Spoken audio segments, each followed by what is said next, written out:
ngaji kilatan ya mau nyenggai sholawat tok. Sholale. Oh semata ana wong tenan das. Amit tenan. Loh kenapa? Sholawatnya baik, tapi Jibril juga gak paham. Sholale itu kan kalimat apa kan juga jelas. Coba diterkip. Nabi Muhammad sholli alaih. Sholli itu malah perintah. Berarti kiaimu sholli alaih. Berarti Pak Yai, kue semua sholawat kan gitu. Itu kalimat yang salah. Assalamualaikum warahmatullahi wabarakatuh. Bismillahirrahmanirrahim. Tabarakalladzi nazzala al-furqana ala 'abdihi liyakuna lil 'alamin nadhira. Allahumma shalli wa sallim ala sayyidina maulana Muhammadin wa ala alihi wa sahbihi asma'in nama ba'du. Ingkang sangat kula hormati Kiai Mahfud, Kiai Robah, Kiai Afif, sedanten putra-putranipun keluarga Mbah Maksum, Kiai Syekhun, sedanten guru-guru bunyai ingkang kula hormati. Kula niki basa Jawa napa basa Indonesia? Jawa mawon nggih. Kula badhe matur tentang sanad ya. Terus termasuk khususiyatu hadil ummah. Termasuk kekhasan umat ini adalah punya sanad muttasil, punya silsilah, punya mata rantai keguruan ila Rasulillah sallallahu alaihi wasallam. Saya berkali-kali matur, saya mungkin tanggal sedoso ya, tanggal 10 November kula teng Termas. Di Termas di keluarga besar Kiai Mahfud. Kita tahu Mbah Maksum ini pernah ngaji sama Mbah Fakih Mas Kumambang, juga tadi kalau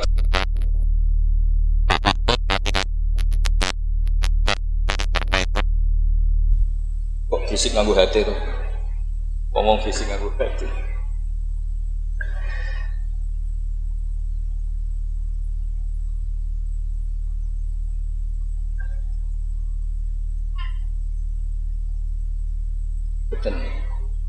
Kalau terusakan ya, terus min khoso isi hadil ummah atau termasuk khususiyatu hadil ummah adalah sanad keguruan. Sing sanad keguruan niki muttasil ila Rasulillah sallallahu alaihi wasallam dan tidak boleh terputus. Itu saya tidak akan bosan-bosan nyampaikan itu. Iku boten sifatu madhin tapi sifatu raddin. Bukan madh, bukan muji. Terus padha karo muni Gus Bah iku ya ora maling, ya ora bajingan, ya ora lucu. Dan Nabi Ibrahim mau digelari pangeran ya ora Yahudi, ya ora napa Nasrani. Itu memang benar-benar aneh. Kenapa itu terjadi? Karena ada zuriyah Nabi Ibrahim yang bernama Yahuda. Ini Yahuda bin Yakub bin Ishak bin Ibrahim. Kemudian Yahuda ini menjadi satu entitas atau satu komunitas atau bahkan satu agama yang akhirnya dikenal oleh Yahudiyah. Berhubung anak putune Yahudi, wong bayangno Ibrahim nggih napa? Yahudi. Karena Ibrahim itu manggon teng kawasan Bethlehem, teng Hebron, dan di situ sekarang jadi komunitas Nasrani. Orang juga menganggap Ibrahim itu napa? Nasrani. Sehingga Allah ngutus makhluk terbaiknya, nabi terbaiknya, gini Nabi Muhammad sallallahu alaihi wasallam. Terus Nabi Muhammad niki sing ngelurusno nak Ibrahim itu boten Yahudi, nggih boten napa? Nasrani. Dan Nabi Muhammad mati-matian berjuang membawa tauhid, dan tauhid itu diatasnamakan millata abikum Ibrahim. Terus niki mengke dados perhatian sesarengan. Artinya gini, orang yang sudah meninggal niku sudah nggak bisa apa-apa. Wonten ayat teng Quran niku nyifati Nabi Ibrahim namung kalian dawuh maka na Ibrahimu Yahudiyya wala Nasrani. Terus Ibrahim itu gadah zuriyah namanya Yahuda, niku Yahuda bin Yakub bin Ishak bin Ibrahim. Ibrahim. Akhirnya ketika Yahudiyah ini jadi satu entitas ini saged agama, saged marga, saged nama kerajaan. Iku orang mengira Ibrahim itu Yahudi karena entitas setelah Yahuda itu mengidentitaskan Ibrahim atau menstatuskan sebagai apa? Yahudi. Nasrani juga sama karena kebetulan agama Nasrani lahir di Yerusalem, di kawasan Hebron, di Bethlehem. Kemudian orang menstatuskan Ibrahim itu ya Nasrani. Karena mayit ini orang yang sudah tidak berkutik. Sehingga kalau dzurriyyahnya mayit ini menjadi pilihan tertentu, memilih pilihan tertentu, maka akan menstatuskan mbah-mbahnya. Sehingga saya berkali-kali bilang sebetulnya adat di Jawa itu salah. Anak numpang keramat baik, keramat gandul itu salah. Sebetulnya kalau dalam tradisi leluhur Arab itu dibalik. Kama tasyarrafa bi Muhammadin adnanu. Jadi status mbah-mbah kamu itu ikut status kamu. Jadi orang nggak peduli dengan kilap Abdul Samsin Manaf andaikan tidak ada orang bernama Muhammad Shallallahu Alaihi Wasallam. Orang nggak akan peduli dengan Wali Songo andaikan tidak punya murid-murid nasab maupun murid-murid sabab, kata para ulama yang mengajarkan Fathul Wahab, Ihya. Andaikan kita kemudian beda haluan, nganggep kuburan itu tempat syirik, tempat khurafat, bid'ah, maka kita tidak menstatuskan kuburan wali itu tempat berkah, tapi tempat bid'ah dan syirik. Nah, status itu tuh terserah kita, bukan terserah yang meninggal. Itu filosofi dari maka na Ibrahimu Yahudiyau wala Nasran. Andai kan tidak ada Nabi Muhammad Shallallahu Alaihi Wasallam, maka kesestatusan Nabi Ibrahim akan dibelokkan menjadi berstatus Yahudi maupun apa? Nasran. Maka kalau mau matur, min khoso isi hadil ummah adalah as-sanadul muttasil ila Rasulillah Shallallahu Alaihi Wasallam. Sebab hanya dengan sanad itu kita bisa menjaga status guru kita, gurunya guru kita, gurunya guru kita ila Rasulillah Shallallahu Alaihi Wasallam. Saya termasuk orang yang fanatik sanad. Saya muridnya Mbah Mun. Mbah Mun diantara gurunya tentu Mbah Karim Lirboyo. Beliau ngaji sama Mbah Hashim ngaji sama Syekhona Khalil ke Syekh Nawawi Banten, atau Mbah Mun ngaji Mbah Karim, Mbah Hashim ngaji Syekh Mahfud Termas di Mekah, kemudian ngaji Said Abi Bakar Sato Sohibul I'anah. Saya dari gen saya piyambak, gak ada bapak kandung, hafal Quran, ngaji sama buyut saya dari ibu, dan itu sampai buyut saya namanya Hafsah, itu binti Soleh, binti Maksum dulu, binti Maksum bin Soleh. Soleh buyut saya itu gurunya Mbah Soleh Darat ketika beliau masih di Kudus, ngaji di Damaran. Pondok tertua di Kudus itu buyut-buyut saya di Damaran belakang makom.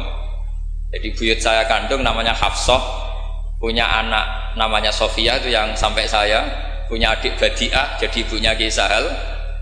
Terus Hafsah itu punya saudara, punya pernah bule namanya Nyai Fadilah, itu di garwa Kiai Akil Sirat yang jadi Pak Said Akil dan seterusnya. Saya cerita begini ini penting karena supaya kebenaran itu dzurriyatam ba'duha min ba'd. Sekali dzurriyah ini melenceng itu tidak harus ekstrim menjadi kafir menjadi muslim atau muslim menjadi kafir, tidak harus itu. Misalnya dari Sunni menjadi Wahabi atau Sunni menjadi Syiah, atau Sunni seneng ngaji menjadi Sunni tidak seneng ngaji, itu juga sudah parah. Atau kiai yang dulu kagum anaknya bisa baca Ihya, kemudian kiainya kagum kalau anaknya punya Alfat, itu juga melenceng sama. Dari kiai yang bangga anaknya tawakal menjadi bangga kalau anaknya pegawai BUMN, itu juga melenceng. Jadi melenceng itu macam-macam, tidak harus ekstrim. Tapi efek dari melenceng itu adalah menstatuskan orang sing hanifah muslimah, yaitu Nabi Ibrahim, menjadi Yahudian atau Nasronian. Jadi kira-kira kalau ada muridnya Mbah Mun kok kedonyan, sebetulnya mental kapitalistiknya itu dia mungkin nyifati Mbah Mun bahasa hal itu enak kiai gede, tamune akeh, duwe akeh, mesti seperti itu. Tapi kalau saya atau yang sejenis saya enak duwe kiai Mbah Mun, saya pernah khatam Wahab dengan Mbah Mun, khatam Mahali sama Mbah Mun, Jampul Jamek sama Mbah Mun, nak moco enak, nak nerangno enak. Sampai kata ada Kiai Madura itu nak maca kitab rapati iso. Tak tanya, teman saya, yang Kiai ini teman saya, bukan semua Kiai Madura yang teman saya. Kenapa kamu tidak bisa baca kitab? Yang kitab enak dibaca milik Mbah Mun, Gus, yang milik saya tidak enak katanya. Sehingga dia punya cita-cita mau beli kitabnya Mbah Mun. Jadi dia tidak menyalahkan otaknya, tapi menyalahkan kitabnya.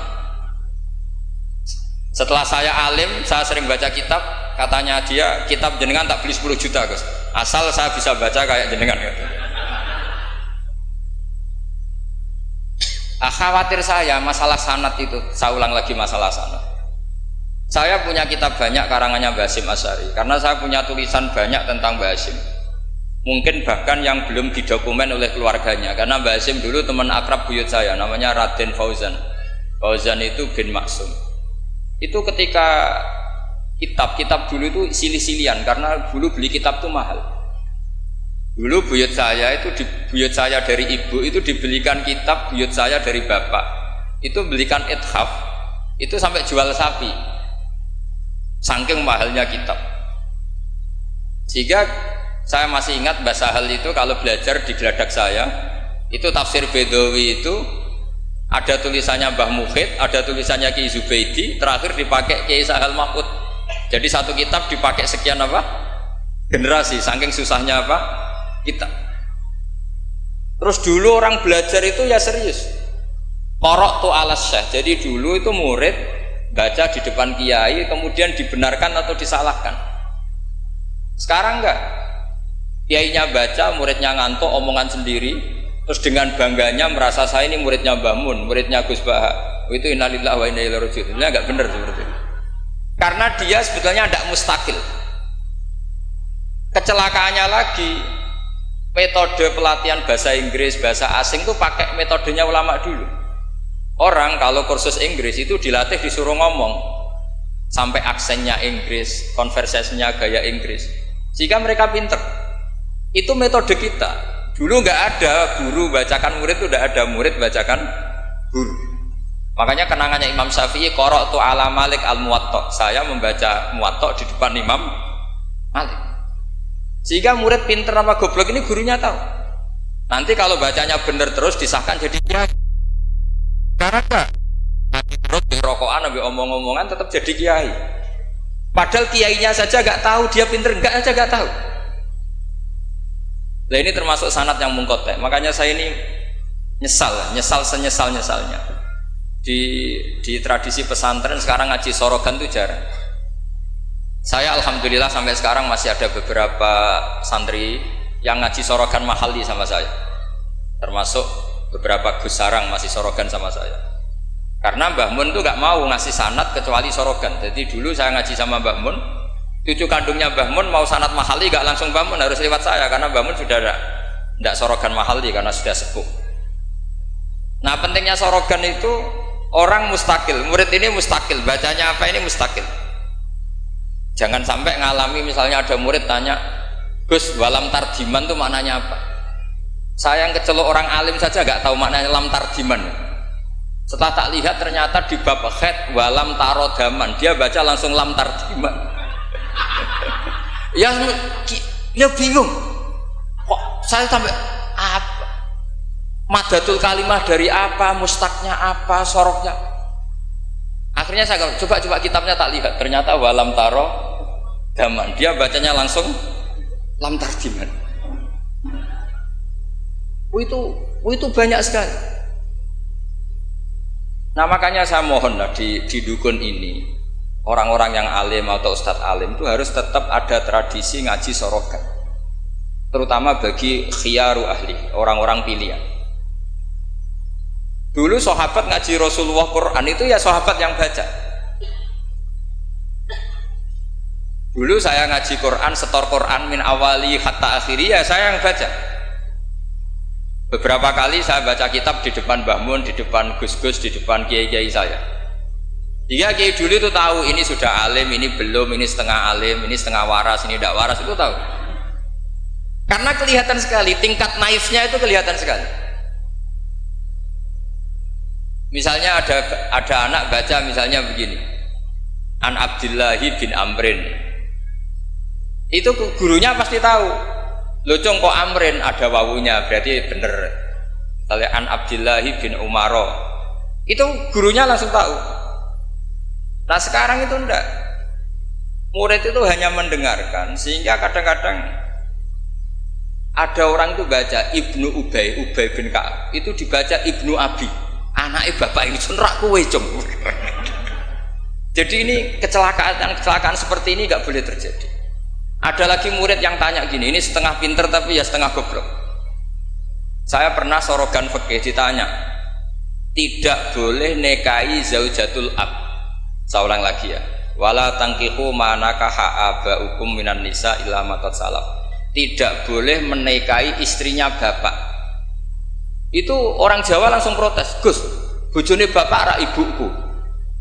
Itu setengah pinter setengah goblok. Setengah pinter karena di Jawa rata-rata orang itu istrinya satu. Artinya kalau bojone bapak ya mesti ibunya dia. Tapi kalau dibaca di Arab, wong Arab itu kan bojone papat, sing telu gonta-ganti, sehingga bapaknya ini kadang pernah nikah sampai 10 orang.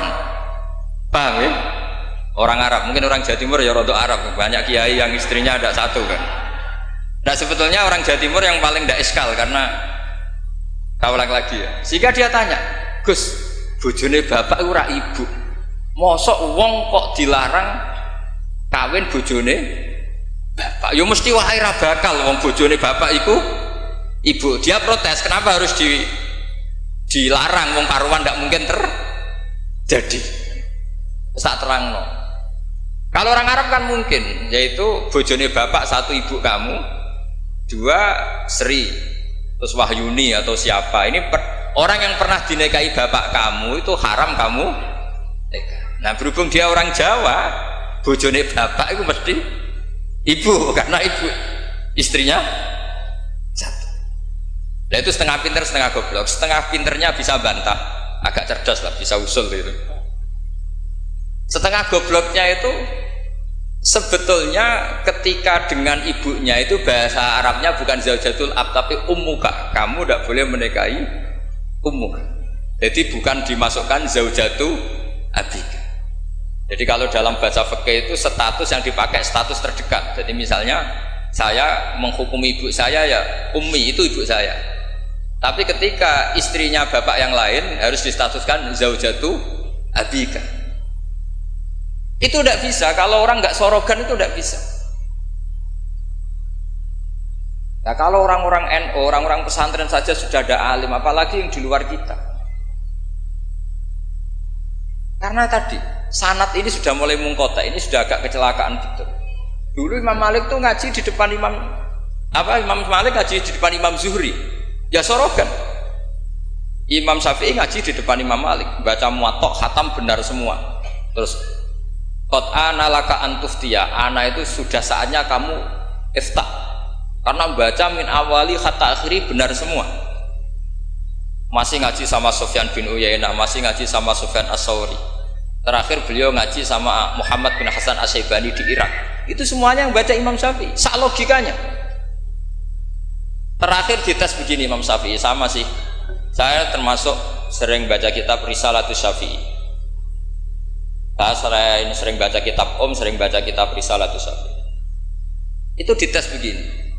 Kata Sufyan As-Sauri, ya Aba Abdillah, kalau manggil Syafi'i itu Aba Abdillah, ma makna hadisi la tuharrikut tayra min makin natiha.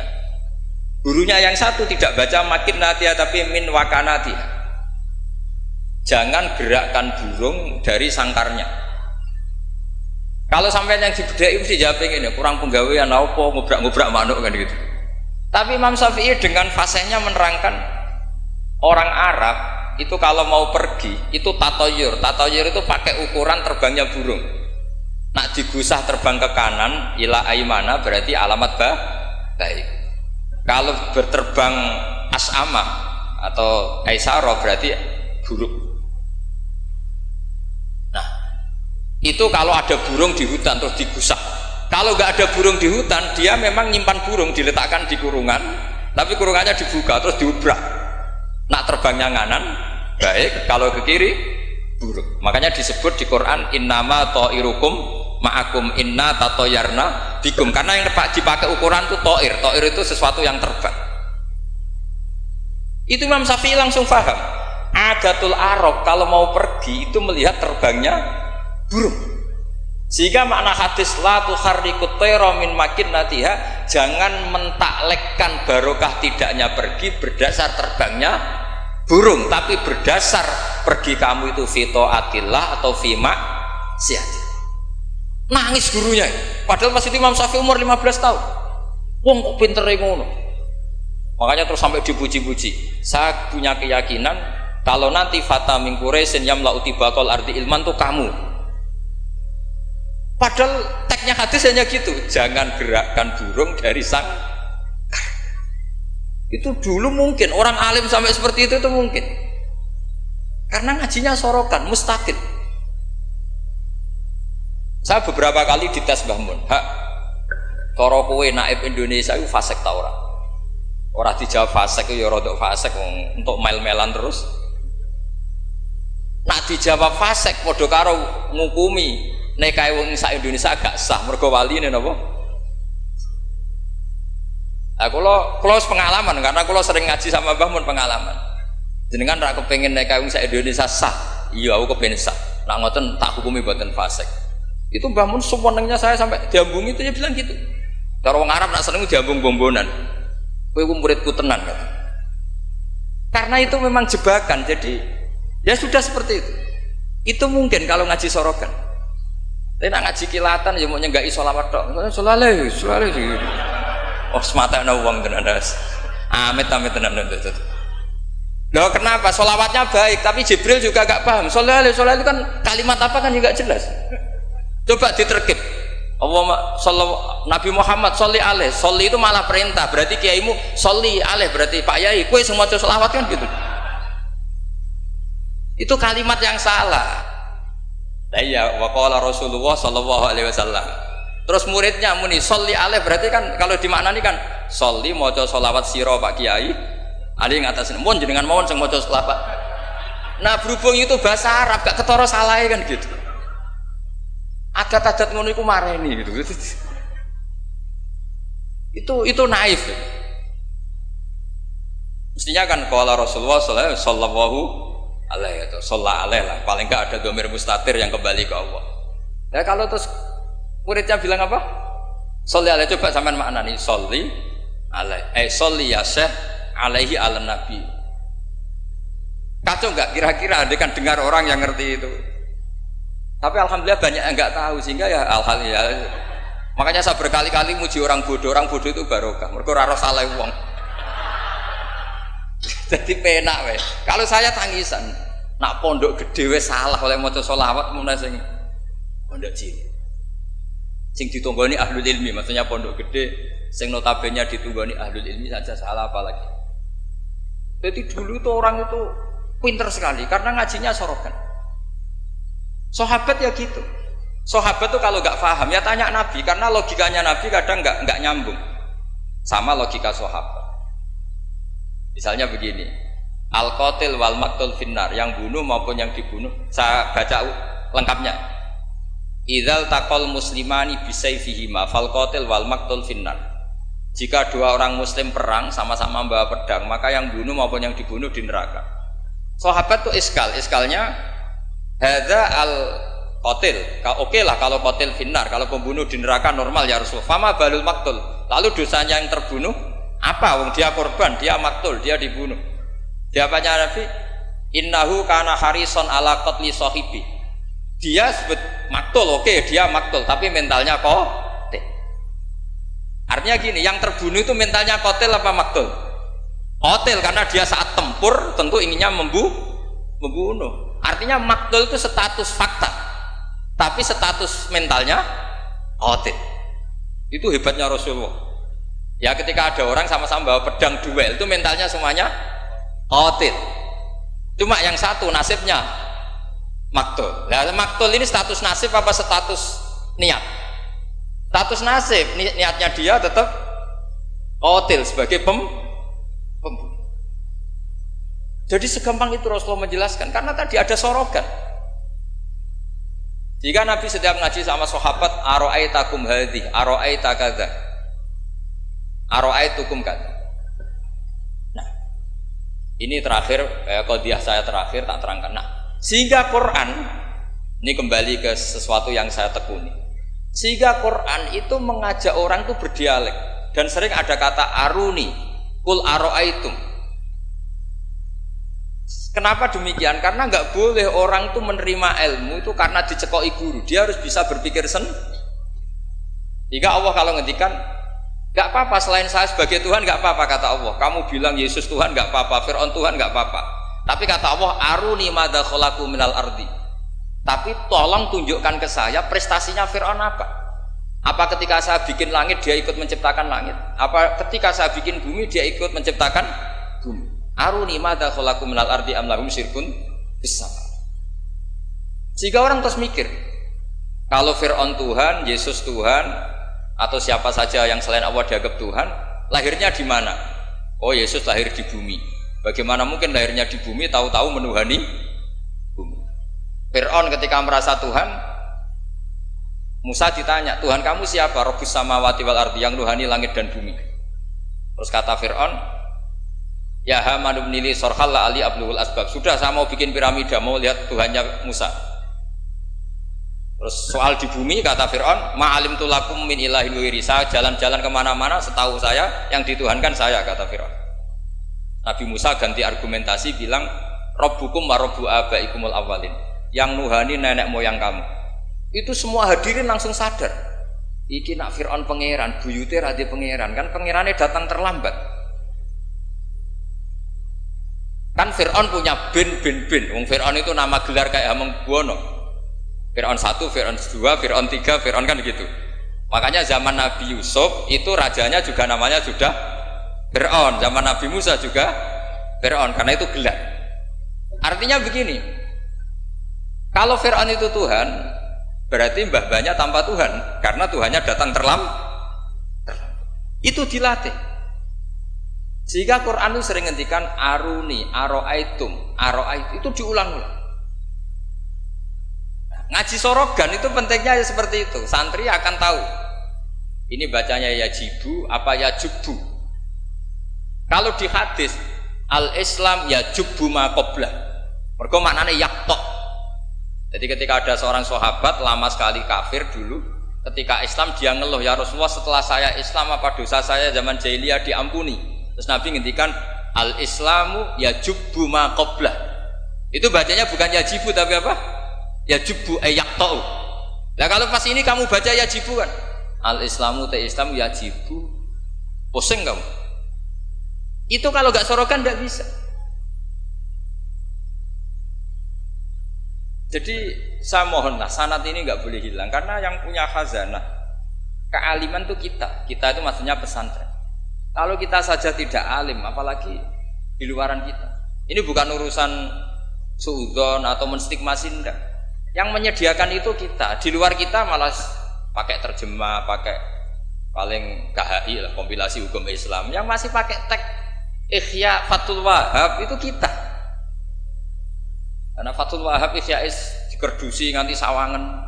Ya ini dhewe maca terjemahan. Ngaji ini nganggo laptop amen ngincang-ngincang perkara ndelok terjemah. Sinalillah wa inna ilaihi rajiun.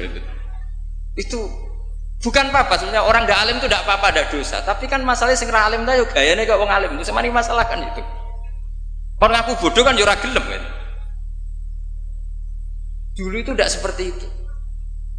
Sehingga Nabi Ismail misalnya, Nabi Ibrahim itu Nabi itu diperintah Allah mesti benarnya. Inni arafil manami anni atbahuka. Saya bermimpi, mimpi anbiya adalah wahyu, bahwa saya disuruh nyembelih kamu. Apa kata Nabi Ibrahim? Fangdur madza tara. Lalu menurut pendapat kamu gimana? Karena mulai dulu enggak, jadi tradisi di kampus dua arah, mahasiswa disuruh mikir, disuruh cerdas. Itu dulu kita sebelum ada kampus itu para nabi sudah punya tradisi murid itu mustaqil bil fikr. Murid bisa mikir sendiri. Mangdur mata taro, menurut pendapat kamu gimana Ismail? Supaya apa? Kalau Ismail betul-betul nanti disembelih, itu dia tidak hanya nurut Nabi Ibrahim, tapi memahami, jika dapat ganjaran 2 kali, nurut bapak, ya nurut pangeran. Atau nurut pangeran ya nurut bapak.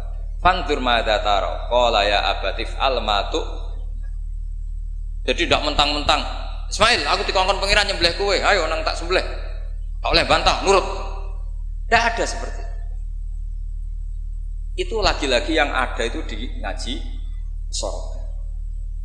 Nah, kemudian saya sekarang cerita masalah sorogan. Saya beberapa kali punya kenangan Mbah Mun, karangan terakhir beliau Al-Ulama Al-Mujaddidun. Tiap ketemu mesti disuruh baca itu.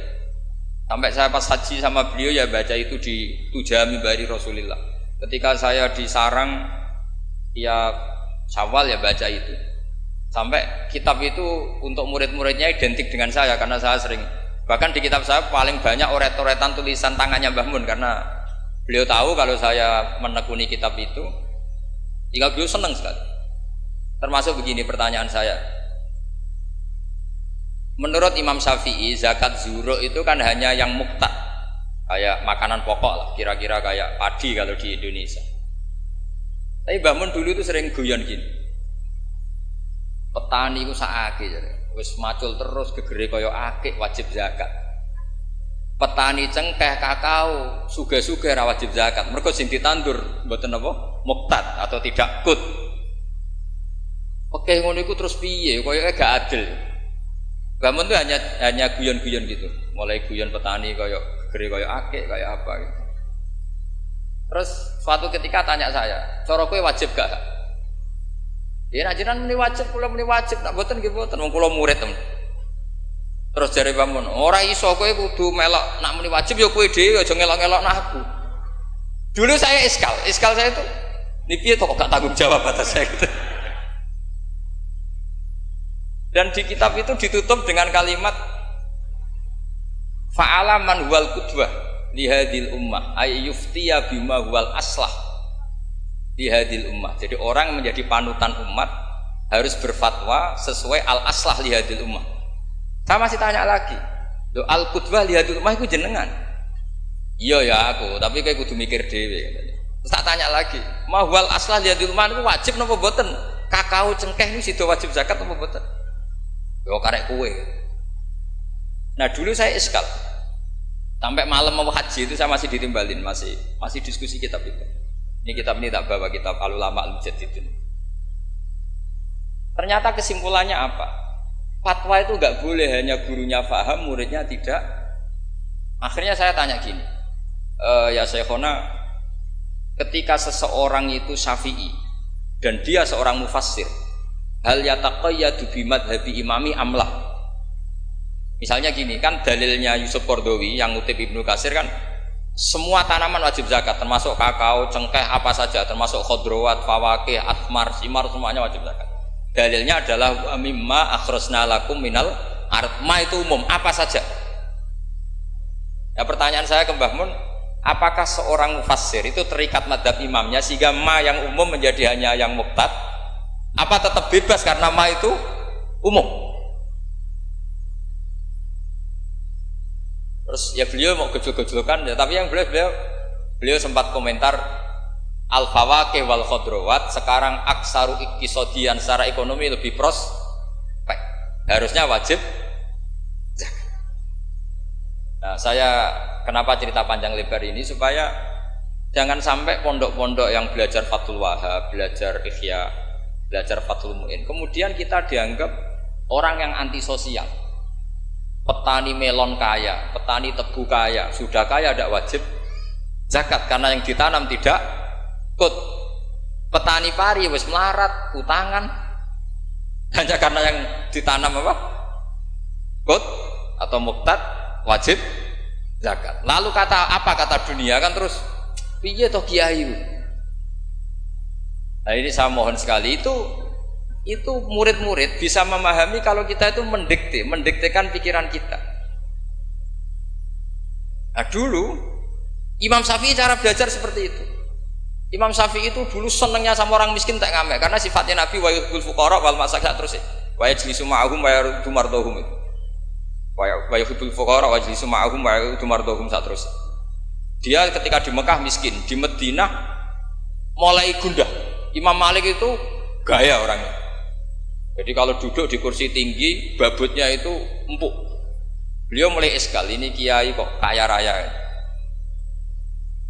Tapi itu dipendam sama Imam Malik. Terus ketika Imam Malik mengesahkan Imam Syafi'i jadi mufti, Imam Syafi'i tanyanya begini, setelah jenengan orang yang alimnya kayak jenengan itu siapa aja? Dari Imam Malik, sakjane Abu Hanifah, tapi wongnya mati, orangnya sudah meninggal. Mungkin beliau juga bilang mati karena selevel. Mungkin kalau kita harus bilang kabudut. Bahasanya memang mata, bukan tufiya. Lalu siapa yang alimnya kayak Abu Hanifah? Muridnya masih hidup, namanya Muhammad bin Hasan. Kita bisa ke sana, boleh dari Imam Malik. Imam Malik itu kaya,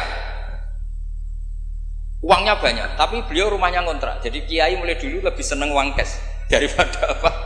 Sawah Tegal, karena nggak bisa sodakon. Akhirnya Imam Malik gandeng Imam Syafi'i dijak ke Baki. Dulu Baki itu pasar kafilah, rental lonta gitu. Mana kafilah yang mau ke Irak? Oh saya ya Imam Malik, dibayari sama Imam Malik, ini antar sampai ke Baghdad, sampai ke Kufah, sampai ke Baghdad. Dulu namanya Baghdad itu ya Baghdad, Kufah, Basrah, belum ada nama Irak.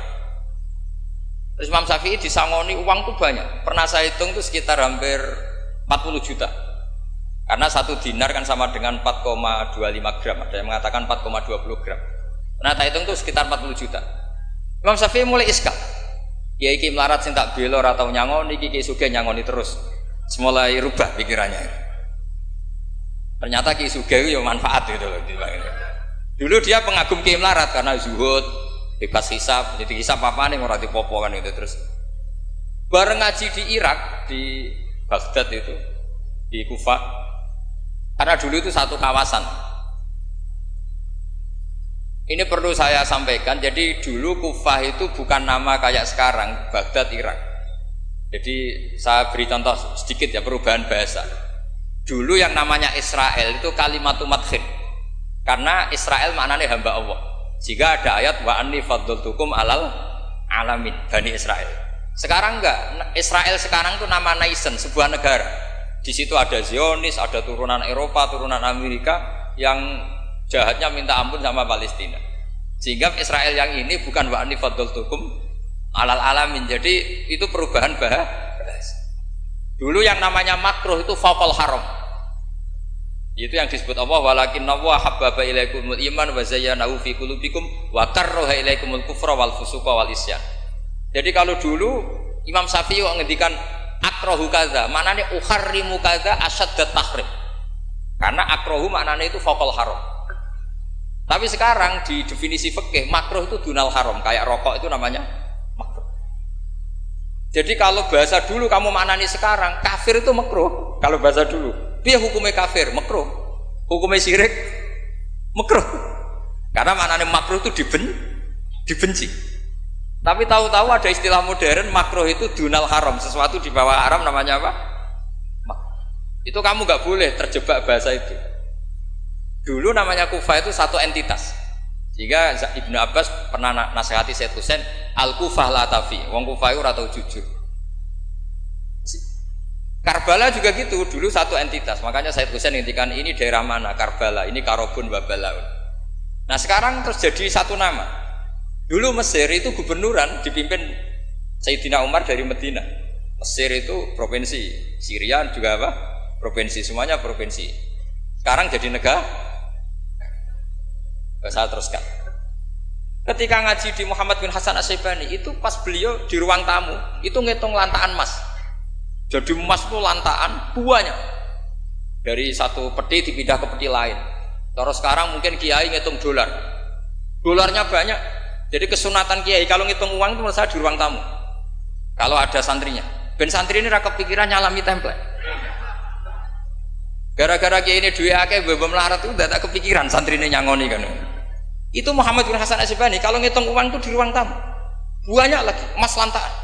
Imam Syafi'i tambah iskal, ini kiai kok malah Imam Malik wis tak anggap kedunya iki malah parah. Tapi setelah Imam Syafi'i iskal, Imam Muhammad bin Hasan Asy-Syaibani itu ajibta min hadhi, maksudnya min hadhil waqi'ah, kamu kaget dengan peristiwa ini. Iya, kamu kiai kok kaya raya. Terus kata Imam Muhammad bin Hasan Asy-Syaibani, harta ini milik saya, miliknya orang soleh, miliknya orang alim. Nak kowe ra seneng wong alim sugih iki tak kekne wong-wong nakal, ben dienggo nglonte, dienggo demenan.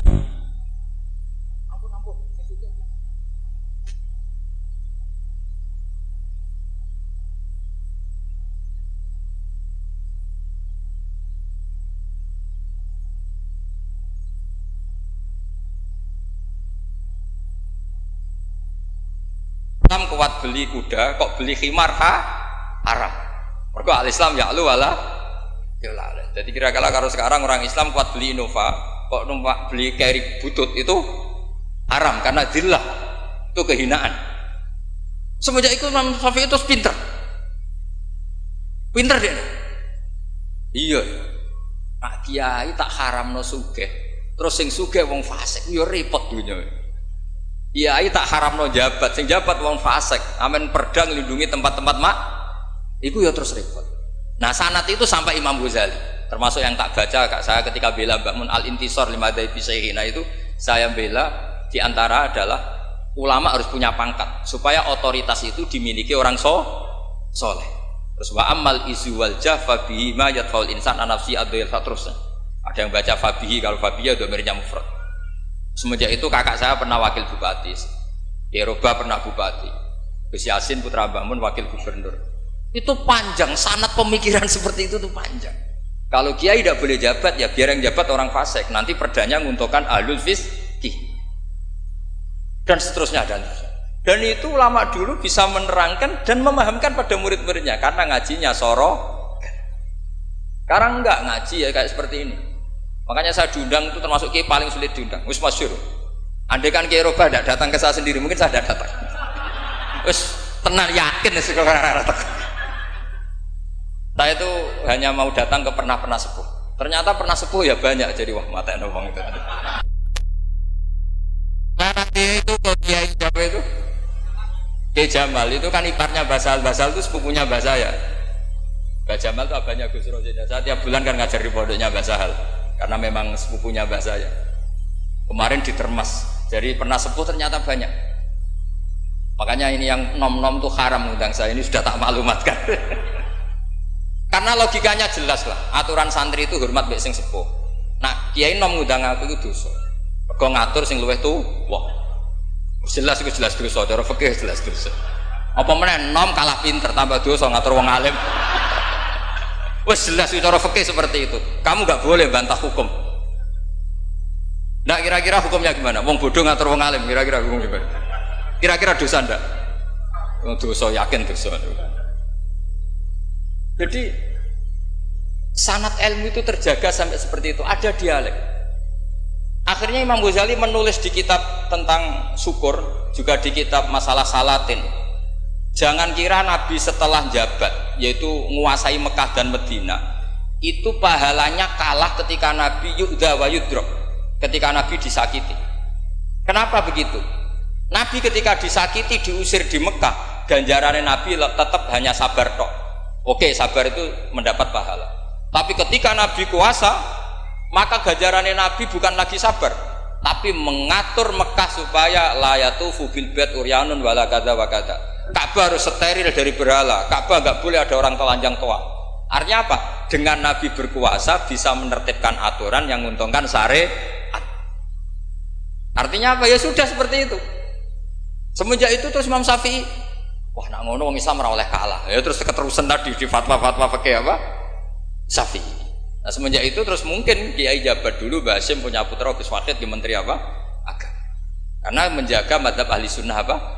Jamaah. Kalau menterinya tidak ahli sunnah kita juga repot. Pak misalnya ada pelaturan menteri, ziarah kubur itu bid'ah, dalilnya ini, terus disosialisasikan ke semua khotib, pusing zaman kan? Kalau yang jadi menteri kelompok kita sendiri kan ya sudah dianjurkan biar ingat mati. Tapi kalau yang maklar ziarah ya dianjurkan supaya dapat selisih ya macam-macam lah. Kalau niatnya orang semacam-macam lah. Tapi yang jelas itu efek dari kebijakan ini luar biasa. Jika semenjak itu Imam Syafi'i ngarang bolehnya orang soleh kaya, bolehnya orang soleh aja. Jadi itu panjang dialek itu. Dan dialek yang panjang ini muridnya tetap paham karena lewat tadi pemahaman yang benar, sorogan tadi. Itu istilahnya Nabi Ibrahim, fangdur madza tar. Nah, ini mulai hilang, makanya saya mengutarakan sesuatu yang mulai hilang. Cobalah dihidup-hidupkan lagi. Untuk anak-anak kiai cobalah tetap sorogan. Saya alhamdulillah dulu menangi sorogan. Sekarang beberapa gus ya masih ada yang sorogan sama saya, sama guru-guru yang lain di beberapa pondok ya masih. Itu harus diteruskan. Karena itu sanad muttasil ila Rasulillah sallallahu alaihi wasallam. Masyhur itu. Ketika Abdul bin Mas'ud mau ngaji sama Nabi, Iqra alayyal Qur'an kata Rasulullah. Aqra'u wa alayka unzil. Mosok kula sing maos Nabi kan Quran diturunke ning jenengan. Inni uhibbu an asma'ahu min ghairi. Aku seneng nak sing maca wong liya. So, Abdul bin Mas'ud mulai baca surat Nisa.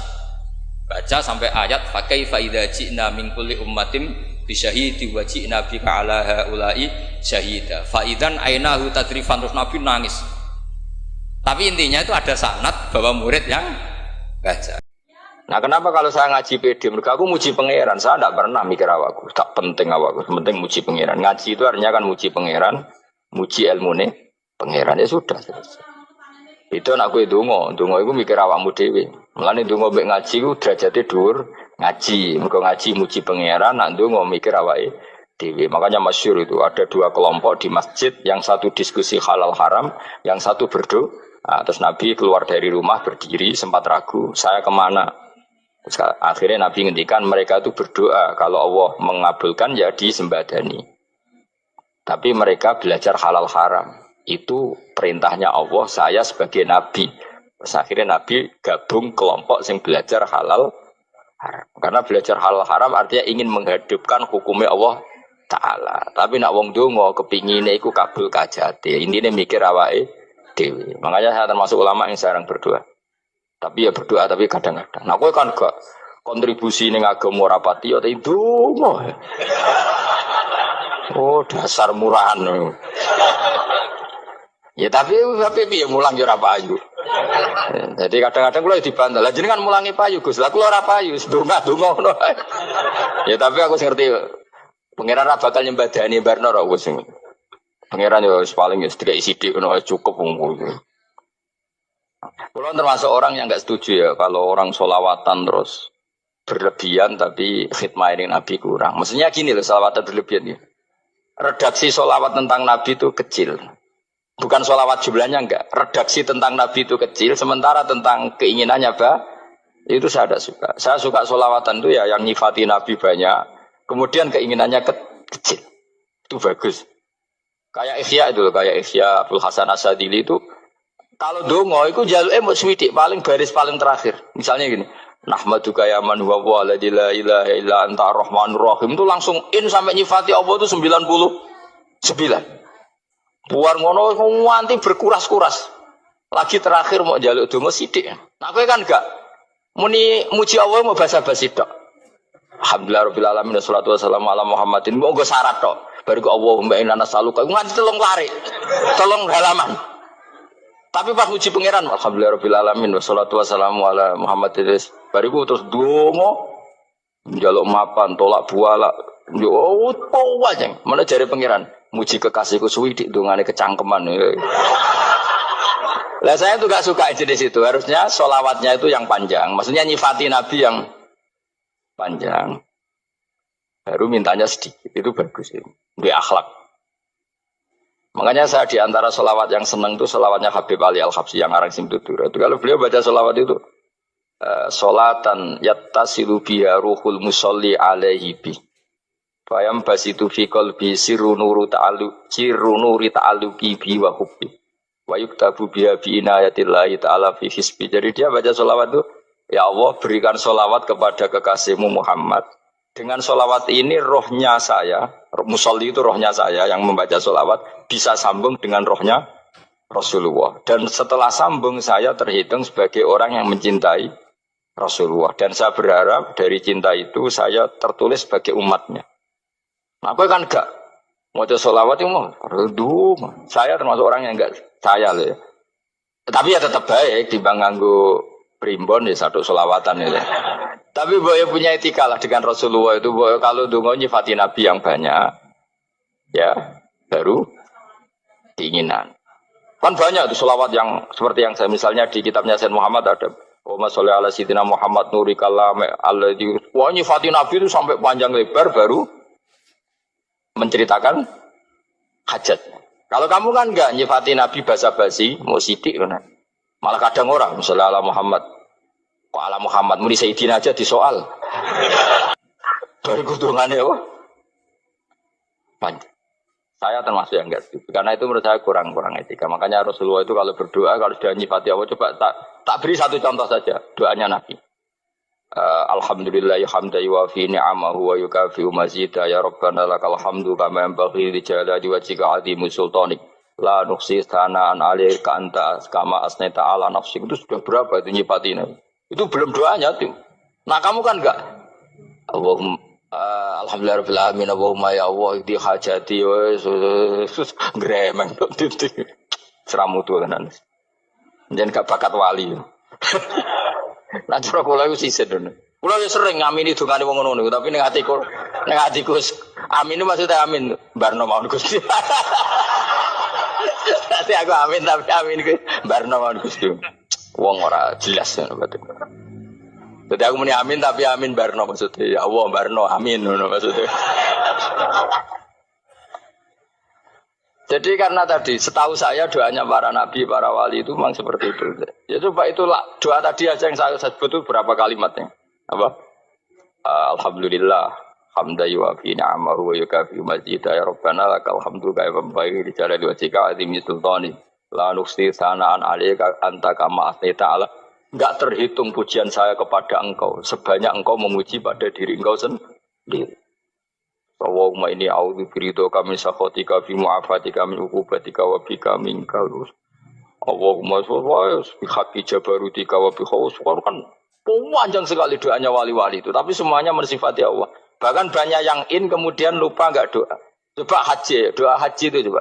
Labbaik Allahumma labbaik la syarika lak innal hamda wan ni'mata laka wal mulka la syarika lak wa ni'mat itu kan labbaik saya siap melaksanakan perintahmu ya Allah sa'dik engkau yang punya pujian engkau la syarika lak itu malah enggak ada jarang malah ada doanya itu kalimatnya talbiyah semua Allahumma antal azil akram itu sudah seperti itu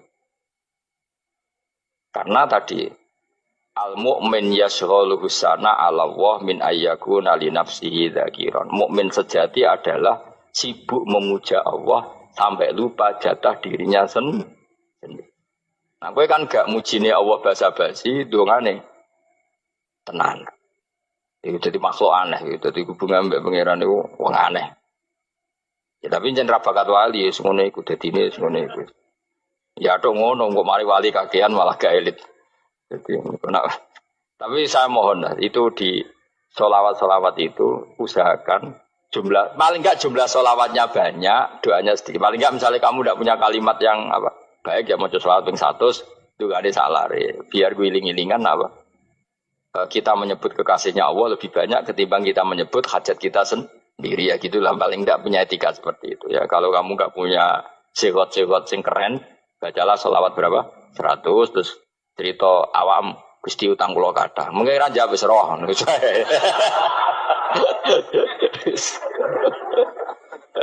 Tapi kan kita menyebut kekasihnya sampai 100 nyebut utang bisa. No cowok nyebut kekasih pisan nyebut utangnya 100. Berarti yang sampeyan ditakoki pangeran.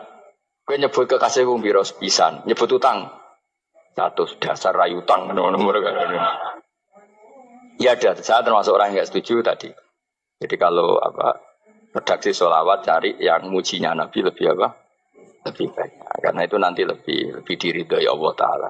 Coba Allah sendiri kalau nyebut nabinya itu hitung saja. Laqad ja'akum rasulun min anfusikum. Jadi rasulun min anfusikum seorang rasul yang sejenis dengan kamu. Terus azizun orangnya sangat terhormat. Alaihi ma'anitum rasul ini siap menanggung apa yang kalian tidak mampu. Kowe ra bakal mlebu swarga baru kaya syafaate Nabi akhir mlebu swarga. Kowe ra kelar korban Nabi tahu ngorbankan kita semua. Dokha Rasulullah bikabsaini terus hada an ahli wa hada amman lam yudakhi min mati jenenge alihima anittum. Nabi menanggung apa yang kalian berat. Azizun Nabi itu ali terus harisun alaikum. Nabi sangat berkomitmen menyelamatkan kalian. Haris itu keinginan yang berlebihan itu jenenge apa? Haris kiai kuno namanya ini ngungseng, keinginan yang over. Nabi itu sangat berkeinginan kita ini maslahat. Terus bil mukminina raufur. Allah yang super saja kalau nyebut nabinya nyifati sebanyak itu. Ada ayat lagi misalnya, Rabbana wab'ats fihim rasulam minhum yatlu alaihim ayatika. Muhammad itu siapa? Seorang rasul yang membacakan ayat-ayat Allah. Wa yu'allimuhum, seorang rasul yang mengajari mereka alkitab wal hikmah. Wa yuzakkihim, seorang rasul yang membersihkan akhlak-akhlak kita. Jadi artinya Allah punya tradisi kalau nyifati rasul itu banyak. Juga nyifati orang-orang sekeliling rasul. Makanya menurut saya madzhab Syiah itu enggak pas. Karena Allah kalau nyifati Rasulullah itu jika nyifati orang-orang di sekeliling Rasulullah, dan itu dengan pujian, yaitu Muhammadur Rasulullah walladzina ma'ahu asyidda 'alal kuffar ruhama'u bainahum tarahum ruk'an sujada yabtaguna fadlan minallahi wa nasimahum fi wujuhihim min atharis sujud. Itu kan panjang sekali, dan orang-orang sekeliling Muhammad adalah begini. Kayak apa Allah muji para ashabu Rasulillah? Masa kita ikut kelompok yang menghina ashabnya Rasulillah? Makanya kita tetap madzhab ahli sunnah wal jamaah, yaitu mencintai semua sahabat. Karena Allah saja yang Tuhan mensifatinya dengan sehormat itu. Mensifati ashabu Rasulillah. Disifati orang-orang yang saling kasih sayang sama orang mukmin. Tarahum ruka'an, sujud dan komitmen hidupnya untuk rukuk dan sujud. Simahum fi wujuhim min asari sujud. Sudah asari sujud rasa diterjemah, nanti sensitif. Cuma setahu saya asar sujud itu nanti setelah di akhirat orang sering sujud itu jabahnya itu ada nurnya. Tapi kalau ada yang nafsirkan asari sujud itu warna tertentu ya semboy. Itu sensitif. Yang jelas asari sujud itu ya sudah seperti itu. Seneng kamu kok hasut. Kowe nyen provokator, nak ono apa ya? Ada hal yang begitu terus mau berlebihan. Uteke ya khisimun. Aku lah ada kepentingan pokoknya ayat si mahum fi wujuhim min asaris sujud, bahwa dalam jabahnya itu ada asaris sujud. Itu masyhur kan, saya terangkan ya, tapi gue jauh sensitif loh, biasa wae. Suatu saat Rasulullah itu ngendikan begini, nanti saya kata Nabi akan nyafati kalian semua. Sahabat-sahabat tanya, ya Rasulullah dengan sekian miliar orang bagaimana kamu mengenali kita? Saya ulang lagi, suatu saat saya nanti akan nyafati kalian, karena saya kenal kalian. Maksudnya di akhirat. Ya Allah, di akhirat. Terus sahabat tanya, ya Rasulullah bagaimana engkau mengenali kita sementara nanti di akhirat bermiliar-miliar orang itu. Terus Nabi ngendikan gini, jika kamu punya unta dengan tanda tertentu, saya ulang lagi, jika kamu punya unta punya tanda tertentu, dalam jidatnya ada begini, dalam tangannya ada gini, dalam kakinya ada gini. Maka apa kamu bisa membedakan untamu dengan unta orang lain? Ya bisa ya Rasulullah, karena unta kita khas. Misalnya kaki depannya ada putihnya, kaki belakangnya ada putihnya, dalam baduknya ada putihnya. Kata Nabi, inna ummati yut'auna yaumal qiyamati hurran muhajjalin min asaril wudu. Nanti umatku, nanti wajahnya juga bersinar. Tangan kakinya juga bersinar. Jadi asar itu saya pastikan secara riwayat itu akhirat, maksudnya tentang akhirat. Tapi bahwa yang di dunia ada yang memulai asar itu nggih monggo mawon. Loh itu bagus kan, artinya ekspresi percepatan. Ndak apa-apa loh, daripada kok kowe ora jelas ngene iki. Maksudnya ya orang ngetok kowe pancen jarang sujud tenan lho. Wis ora usah sensitif, tapi yang jelas ya nanti. Ya soben kiamat ruang samu. Nanti hisab itu nanti kalau hitung hanya sekitar 3 jam. Hisabnya sak dunia itu hanya sekitar, karena malaikat itu tidak kesulitan sama sekali. Tak warai ya. Ini nggak akan salah saya dalam hal ini karena riwayatnya sahihah. Kenapa hisab itu hanya butuh rubu'un nahar, 1/4 dari siang enggak? Anggap saja siang itu 6 jam atau 12 jam itu aja terserah. Kalau 12 paruhnya kan 6 ya. Seperti 1/4-nya berarti 3. Itu gini. Jadi nanti di mahsyar itu kan yauma tabyaddu wujuh wa taswaddu wujuh. Yaudah yang kafir itu kelap, hilang. Wajahnya, tubuhnya semuanya gelap. Yang mukmin itu semuanya terang. Jadi sudah yang tabyaddu wujuh wa taswaddu wujuh otomatis terus ningkat. Terus pergerakannya itu delala yang tabyaddu wujuh itu ke kanan. Yang taswaddu wujuh ke kiri. Maka kamu jangan punya sinar yang kelap-kelip. Nanti kena bego yang karena nggak jelas tadi. Maka kamu harus sinarnya yang sejelas-jelasnya. Hurran muhajjalin min asaril. Bila perlu nur kamu sampai menembus langit saat itu.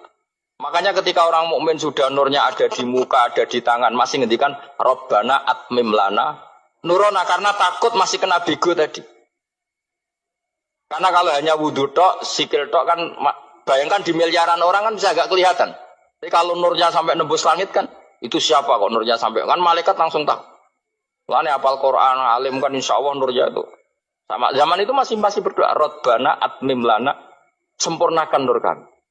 Karena nanti identifikasi malaikat berdasar tadi, kalau ada nur berarti diletakkan ashabal yamin, kalau nggak ada nur, ashabal shim. Nah malaikat yang dibawa bigu itu kira-kira detail nggak? Dugaan saya kalau kelap-kelip pasti kena simal. Wah ini partai kiri mesti kan. Pemenang yang wudhunya mau dulit sirah tok sidik. Karena anak madzhab Syafi'i. Sebetulnya meskipun itu sebaiknya kalau basuh sirah itu kabeh ben ora kelap. Mana aneh pepesan terus dulat-dulit tok. Oh itu sebenarnya ya itu. Kelap-kelip.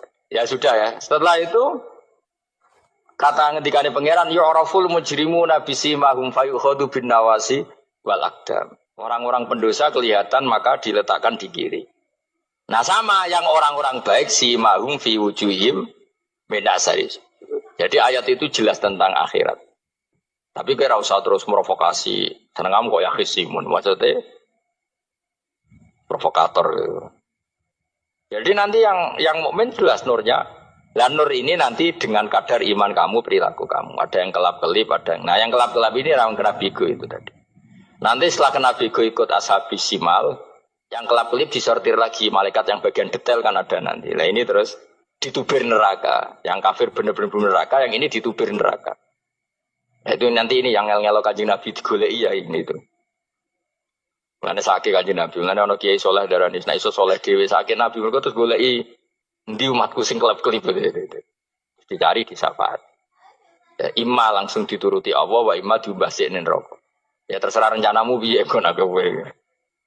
Tapi yang jelas apa? Kiamat itu cepat sekali karena tadi ada identifikasi tadi. Makanya hanya cukup 3 jam karena tadi yang jelek kelihatan jelek, yang baik kelihatan baik. Makanya cepat. Ya oraful mujrimuna bisimahum, orang pendosa dikenali lewat alamatnya yaitu taswadu apa? Wujuh. Kalau orang baik dikenali lewat tabyadu wujuh. Nah terus setelah nyingkir, ini ngono tak warai kiamat. Setelah nyingkir itu faduri babenahum bisuril lahu bab. Setelah tersingkir tadi terus lalu ada pintu penghalang, pintu pemisah. Nah pintu pemisah tadi yang sisi kanan langsung jadi surga, yang sisi kiri jadi neraka. Itu disebut faduri babenahum bisuril lahu bab batinu fi rahmatu wa dhahiruhu min kibalihil adab. Yang pintu arah kanan otomatis wilayah surga, yang pintu kiri otomatis wilayah neraka. Nah problemnya ketika penutupan pintu itu yang kelap-kelip itu katut kemana ini yang makanya kamu jangan malok partai yang apa kelap-kelip yang nggak jelas itu koalisi kemana ya. Kalau partai besar kan iso nyalon presiden, partai kecil ini kan ikut mana ini kan? Sing sak ngisore 1%, 2% ini kan repot. Loh, coba misalnya nur kamu 2%, berarti gelap kamu kan 98%. Kira-kira malaikat mengkategorikan kemana coba? Ayo jawab. Gelap. Loh, kok ada semangat Pak? Padahal itu bagian dari kamu. Kalau satu tubuh itu sinarnya hanya 2%, kira-kira kategorinya itu partai gelap, partai terang. Waduh semangat kok ya ini. Berarti kegaruk kemana? Kiri. Tapi bisa saja malaikat cara berpikir gini. Tapi kok ada cahayanya ya? Padahal kata Allah, yang bercahaya ashabul yamin. Kan nggak ada bilang cahaya terang. Bisa saja malaikat, alhamdulillah berpikir begitu. Ya nanti kita rayu saja supaya berpikir ini kan yang penting ada cahaya. Kan Allah tidak bilang terang apa kelap-kelip. Ya mungkin saja asal ada cahaya dikategorikan lahu nur, punya apa?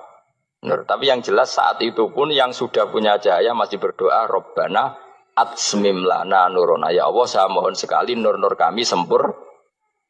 Jadi ini saya bantu teman-teman yang hafid-hafid supaya tahu maknanya ya. Dan yang nggak hafid ya dengar ya. Kalau nur itu penting. Makanya Nabi itu kayak apa? Nabi itu orang super. Itu kalau ngendikan qawamat al min fauqi nuran wa min tahti nuran wa an yamini nuran wa an simali nuran, sampai terakhir Nabi masih mendoa untuk dirinya waj'al li nuran, dan semua tubuh saya jadi nur. Nabi sudah gitu. Ya Allah, jadikan sisi depanku nur, belakang kami nur, kanan nur, kiri nur. Terakhir itu apa? Waj'alni nuran, dan doa semoga semua tubuh saya jadi nur. Itu termasuk doa yang sering saya baca. Karena saya takut kelap-kelip tadi, ini bahaya ini kalau malaikat. Saya tidak tahu cara berpikir malaikat tadi. Apa ngitung 98% maka dikategorikan apa? Gelap. Apa dihitung nurnya saja? Wong instruksinya Allah kan yang ada nur ashabul yamin. Meskipun kelap-kelip kan punya nur. Saya tidak tahu nanti ikut 2% ikut mana kalau di partai koalisi itu. Ikut yang menang biasanya, ikut yang apa? Ya paham ya, makanya saya mohon. Kalau wudhu itu usahakan sempurna, terutama wudhu sholat. Kalau nggak wudhu sholat itu sebaiknya nggak sempurna, supaya ada bedanya wudhu sholat sama wudhu tidak sholat. Rasulullah itu masyhur gitu ya. Rasulullah itu kadang tawaddu'a wudhu'an khafifan, wudhu yang sederhana, yaitu hanya sekali-sekali dan tidak sempurna. Ketika ditanya as-sholat ya Rasulullah, tidak. Misalnya saya habis makan, mau tidur, biasanya ya wudhu, tapi tentu tidak perlu sesempurna kayak wudhu sholat, biar ada bedanya. Rasulullah juga gitu, beberapa kali beliau wudhu, tapi tidak sesempurna wudunya untuk sholat. Masyhur itu di riwayat tawaddu'a wudhu'an khafifan duna wudhu'ihi lis sholat. Tapi kalau wudhu untuk sholat asbaghal wudhu, menyempurnakan wudhu. Jadi supaya ada bedanya wudhu sholat dan wudhu tidak sholat. Keyakinane jenengan niku wajah niku aurat mboten, wajah wong wedok. Ayo sing elek kan, ayo aurat ta ora? Nggih kan. Jadi lucu, makanya saya itu pernah survei, semua kiai-kiai alim niku nate kula tangkleti, sing alim. Indonesia itu ulama itu prakteknya itu intikal madzhab, tapi tetap muni Syafi'iyah. Nah cara madzhab Syafi'i, wajah wong wedok itu aurat kharijah salat. Jadi wong wedok itu nak salat, itu wajahnya gak aurat, tapi di luar salat aurat. Sehingga seharusnya semua kiai Indonesia ya cadaran, mergo madzhab napa? Syafi'i. Tapi prakteknya semua ulama Indonesia itu madzhabnya Hanafi. Jadi bojone, putri-putrine, santrine udah biasa jilbaban biasa wajahnya ketok. Lah niku nganggo madzhab Hanafi yang diikuti oleh ahwalnya ulama seluruh dunia, termasuk Imam Suyuti, nafsiri ilama dhuhara minha wa huwa al-wajhu wal kafan. Apa wa huwa al-wajhu wal kafan. Fa yajuzu nadharuhu li ajnabiyyin illam yakhaf fitnatan fi ahadi wajhin. Sehingga untuk wajah dan kafain ini siapapun boleh melihat asal tidak takut nopo fitnah. Kadang ada orang yang auratnya biasa datang ke masjid. Itu kan bingungkan malaikat, mau ditulis dosa itu ke masjid, mau ditulis taat itu buka aurat. Enggak tahu hitung-hitungannya gimana nanti. Bodoh itu barokahnya banyak. Coba barokahnya orang bodoh, akhirnya nempat di pedalaman Kalimantan, Sulawesi, akhirnya bikin masjid di situ bikin. Kalau dia alim mungkin jadi ketua MUI di Jakarta. Assalamualaikum warahmatullahi wabarakatuh. Allahumma arinal haqqa haqqa warzuqna tiba'ah wa arinal batila batila warzuqna tinabah. Gus, di era sekarang ini terlalu banyak kiai. Jadi saking banyaknya kita yang awam ini bingung mana kiai yang benar, yang betul-betul benar menurut Allah. Mana yang seperti nampaknya benar tapi ternyata itu tidak seperti yang diinginkan Allah. Jadi cara pandang panjenengan ini bagi saya sudah luar biasa mencerahkan sekali. Jadi karena itu kami mohon, ini kebetulan ada ketua yayasan juga, ada Pak Rektor, ada baiknya kampus ini mulai mendekatkan tradisi keilmuan santri dan akademik, ngaji yang fundamental begini. Saya usul itu Bu, bagaimana 1 bulan sekali lah Gus Bahak kerso ke Semarang. Itu yang pertama. Yang kedua, saya juga termasuk orang yang gelisah dengan realitas sekarang. Saya juga mau ngajukan permohonan kepada Gus Bahak. Permohonan yang paling ini, mbok jenengan nulis satu buku, saya muslim saya happy gitu loh.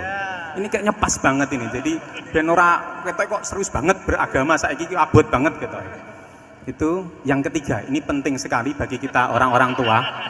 Zaman saiki golek anak iso ngalim kok Gus Bahak angel.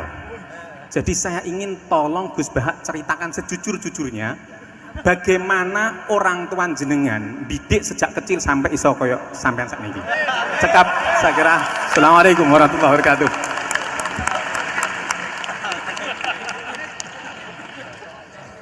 Yang kedua, monggo. Mohon dibantu mic.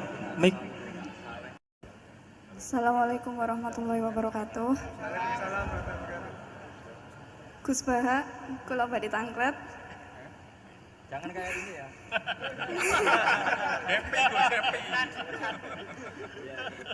Untuk perempuan, hakikatnya menutup aurat niku pripun? Soalnya kula gadah teman niku rata-rata santri tapi kok mboten menutup aurat secara sempurna. Nah, kula pengen ngertos ilmune niku sing jelas pripun. Sampun.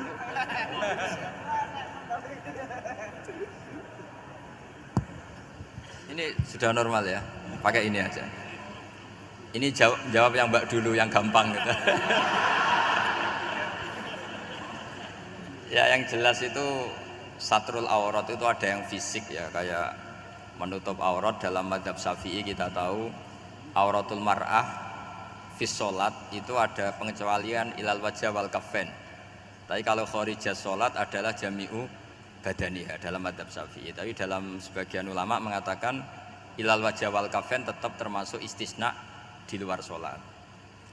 Itu dari segi fisik ya atau zahir. Tapi sebetulnya juga harus dilakukan satrul aurat secara maknawi, menutup sesuatu yang buruk. Artinya kan gini ya, aurat itu kan sesuatu yang buruk kalau kelihatan ya.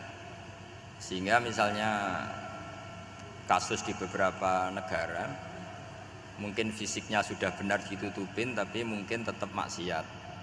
Tapi ada yang gugat, yang penting nggak maksiat meskipun buka aurat, ya keliru, buka aurat sendiri sudah maksiat, itu malah aneh lagi ya. Tapi yang jelas filosofi hijab atau satrul aurat itu usahakan yang zahir maupun yang apa? Batin. Karena Indonesia itu memang agak unik.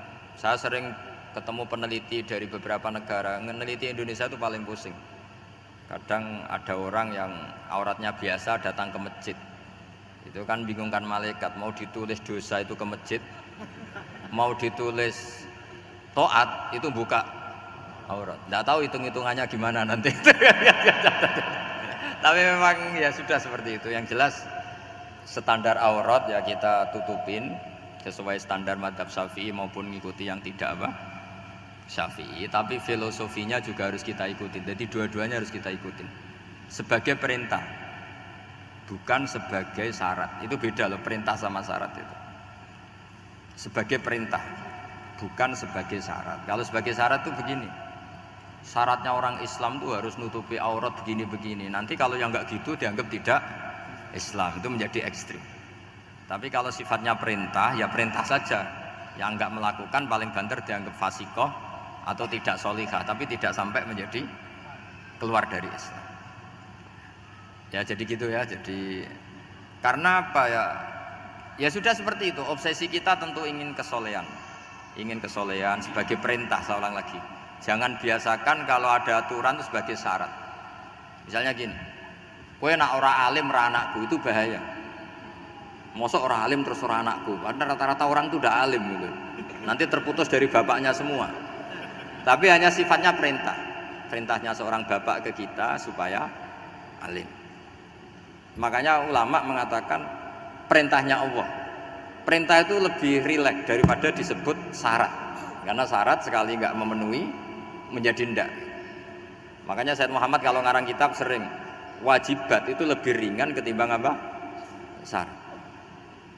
Jadi beda kalau dalam filosofi ilmu itu. Jadi gampang perintah. Tentu yang nggak melakukan perintah itu ya kurang baik, tapi tidak sampai keluar dari apa? Islam. Karena perilaku kesolehan itu perintah bukan syarat.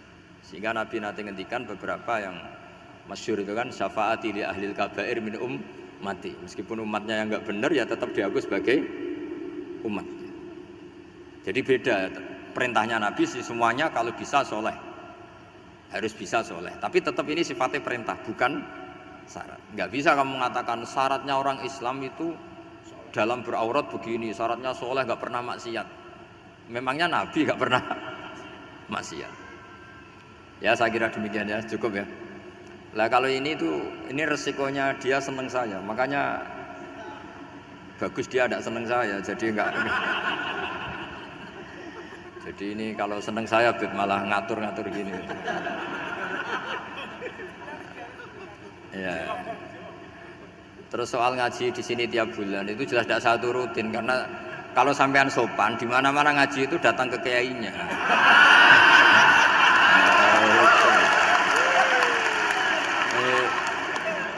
Itu kalau Imam Malik ada pertanyaan kayak Anda dimarahin. Al ilmu yu'ta la ya'ti. Jadi sumur itu didatangin, bukan sumurnya dipindah. Ini enggak sopan sekali.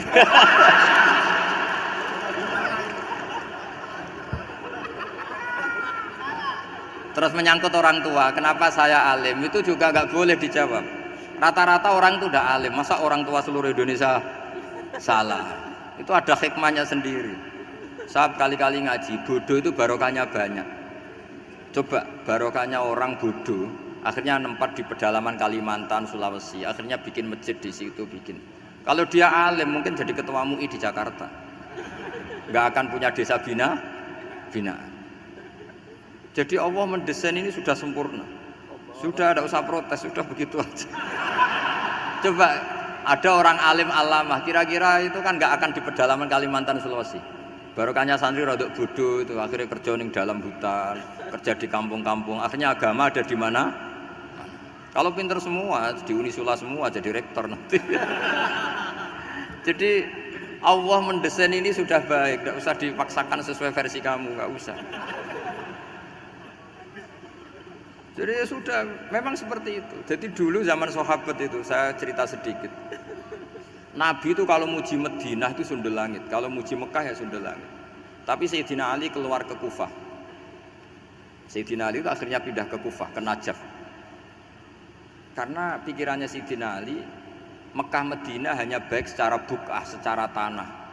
Tapi di antara kebaikan Nabi adalah nasrul Islam. Akhirnya Sayyidina Ali milih ke Kufah. Andai kan sahabat tidak milih keluar dari Mekah Madinah sebagiannya, pasti Islam tidak menyebar. Karena semuanya tersentralisasi di Mekah dan Madinah. Tapi ada saja sahabat yang tetap nyaman di Mekah Madinah karena sholat di sana sebagaimana 1000 sholat. Ya sudah seperti itu, dilihat gampang saja. Akhirnya yang di Mekah Madinah ya tidak ngeritik yang keluar juga gak ngeritik yang di Mekah Madinah. Jadi yang alim tidak ngeritik yang bodoh apalagi jangan ngeritik yang alim. Yang jelas orang bodoh ngatur orang alim itu dosa itu yang. Keyakinane jenengan niku wajah niku aurat mboten, wajah wong wedok. Ayo sing elek kan, ayo aurat ta ora?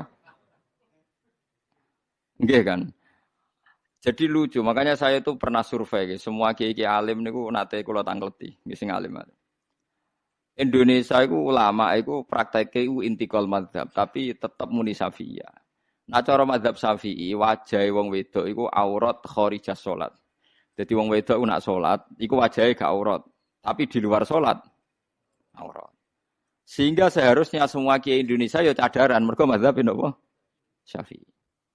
Tapi prakteknya semua ulama Indonesia itu mazhabnya Hanafi. Jadi bojone, putri-putrine, santrine udah biasa jilbaban biasa wajahnya ketok. Dan niku nganggo mazhab Hanafi yang diikuti oleh ahwalnya ulama seluruh dunia, termasuk Imam Suyuti, nafsiri ilama dhuhara minha wa huwa al-wajhu wal kafan, apa wa huwa al-wajhu wal kafan. Fa yajuzu nadharuhu li ajnabiyyin illam yakhaf fitnatan fi ahadi wajhin. Sehingga untuk wajah dan kafain ini siapapun boleh melihat asal tidak takut nopo fitnah. Kata Rasulullah, saya dikasih hadiah yang para nabi sebelum saya enggak dikasih hadiah itu. Apa itu 5 hal itu? Di antaranya apa? Kata Rasulullah, wa utitu khawatima suratil Baqarah. Saya dikasih terakhir-terakhirnya surat Baqarah. Di surat Baqarah itu umatnya Nabi dapat bonus dan ini luar biasa, yaitu ayat Rabbana la tu'akhidna inna sina wa akhtana. Ya Allah, jangan hisab kami, jangan beri sanksi kami, jangan azab kami kalau suatu saat kita lupa atau salah. SP nak kue urung salah, padahal mesti salah. Rai-rai ini gak mesti salah. Wes gawe perjanjian mbek pangeran Gusti, ndamel perjanjian dong apa? Setiap saat salah langsung sepuro. Mun mboten usah istighfar malih pun niku. Terus deal sebagai deal ini. Lah itu ngendikane Kanjeng Nabi senyum-senyum senenge ra karuan. Dan setiap itu dibaca oleh umatku, Allah sudah jawab qala na'am. Jadi Rabbana la tu'akhifna inna sina aw akhtana. Terus qala Allah menjawab na'am. Terus Rabbana wa la tahmil alaina isron kama hamaltahu 'alal ladzina min qablina. Allah menjawab na'am sampai terakhir wa'fu anna, Allah jawab na'am. Bismillahirrahmanirrahim. Innahum sa'tamne wong akeh haula itu kesewte mengkono-mengkono wong kabeh bikori natima klan korene perkara badau kang sause iki. Kanu ana sapa wong akeh idaqila nalikane den ucapno lagu mare wong akeh. Maksudnya diajarkan disyariatkan apa syariat la ilaha illallah. La ilaha ora ana pangeran kang hak wujud, kang ora ana pangeran kang hak wujud. Nah cara iki kuno kang ora ana pangeran kang wajib disembah wujud illallah sause kecuali Allah. Mereka itu adalah orang-orang ketika dianjurkan untuk melafadzkan la ilaha illallah iku yastakbiruna iku sombong sapa wong akeh. Wa yaquluna lan ngucap sapa wong akeh inna latariku alihatina li syairim majnun. Inna ana ta kita latariku alihatina dadi wong sing ninggal pangeran kita. Fi hamzatihi iku tetep ing dalam hamzai aina mau te apa wae takut dama kang disi apa mang kados niku kawingi lho tahqiqul hamzaten tasil terus idkhalu alifin. Lisa iren krono penyair majnun kang edan. Maksudnya masa kita meninggalkan ajaran leluhur hanya karena Muhammad, sing kata mereka itu syair yang majnun. Lisa iren kedua penyair majnun kang edan. Eli ajli qoli Muhammadin tegese krono muk nuruti omongane Muhammad. Ini jare wong kafir. Qala ta'ala bal jaa bil haqqi wa saddaqal mursalin. Bal jaa balik teko sapa Muhammad bil haqqi kelan barang sing hak kelawan barang sing nyata utawa kelan barang sing abadi. Wa saddaqa lan bener sapa Muhammad al mursalina ing wong sing diutus sedurunge Kanjeng Nabi Muhammad. Iljaina tegese ingkang teka kabeh bi iklan hak. Wa wa haqqu alla ilaha illallah ana pangeran kang hak wujud illallah kecuali Allah. Innakum ladzaiqul adzabil alim. Pun kula terangaken nggih terus mulai napa wa qalu ya wailana hadza yaumuddin terus sekedap ini asyara bidzalika. Mun kula terangno kiamat iki, soal kiamat itu seru, serasa ndelok. Kiamat itu seru, serasa ndelok. Anjing ben kiamat itu semua orang dihisab, termasuk sampean-sampean bareng dihisab. Pertama sing dijak itu jelas salat. Jadi kalau masalah ibadah mahdhu itu salat, nah masalah sosial itu asal tidak saling bunuh. Terus kalau terangaken ya, terus ngendikane Rasulullah sallallahu alaihi wasallam ngendikane la yazalul mar'u fi fushatin min dini malam yusib daman haroman. Kula balen malih nggih. La yazalul mar'u fi fushatin min dini malam yusib daman haroman. Seseorang itu boleh serilek-rileknya dalam beragama asal dia tidak punya masa lalu mengalirkan darah yang terhormat. Kemane cara Jawa ora tau mateni wong, ora tau mateni wong, ora tau mateni wong mukmin utawa ora oleh mateni wong sing muahad atau mustaman.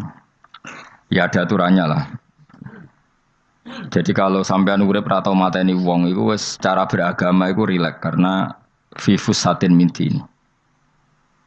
Nah tentu mateni itu ada banyak sebab, diantaranya fatwa yang ekstrim. Sehingga ulama dulu itu senang diguyon sampai keterusan saiki. Jadi kabeh wong alim khase sering guyon karena memang menghindari omongan penting. Kenapa? Karena sekali omongan penting ini kadang yu'addi ilal fatwa bitaqatul. Takutnya fatwa itu ekstrim, kemudian saling apa? Saling bunuh.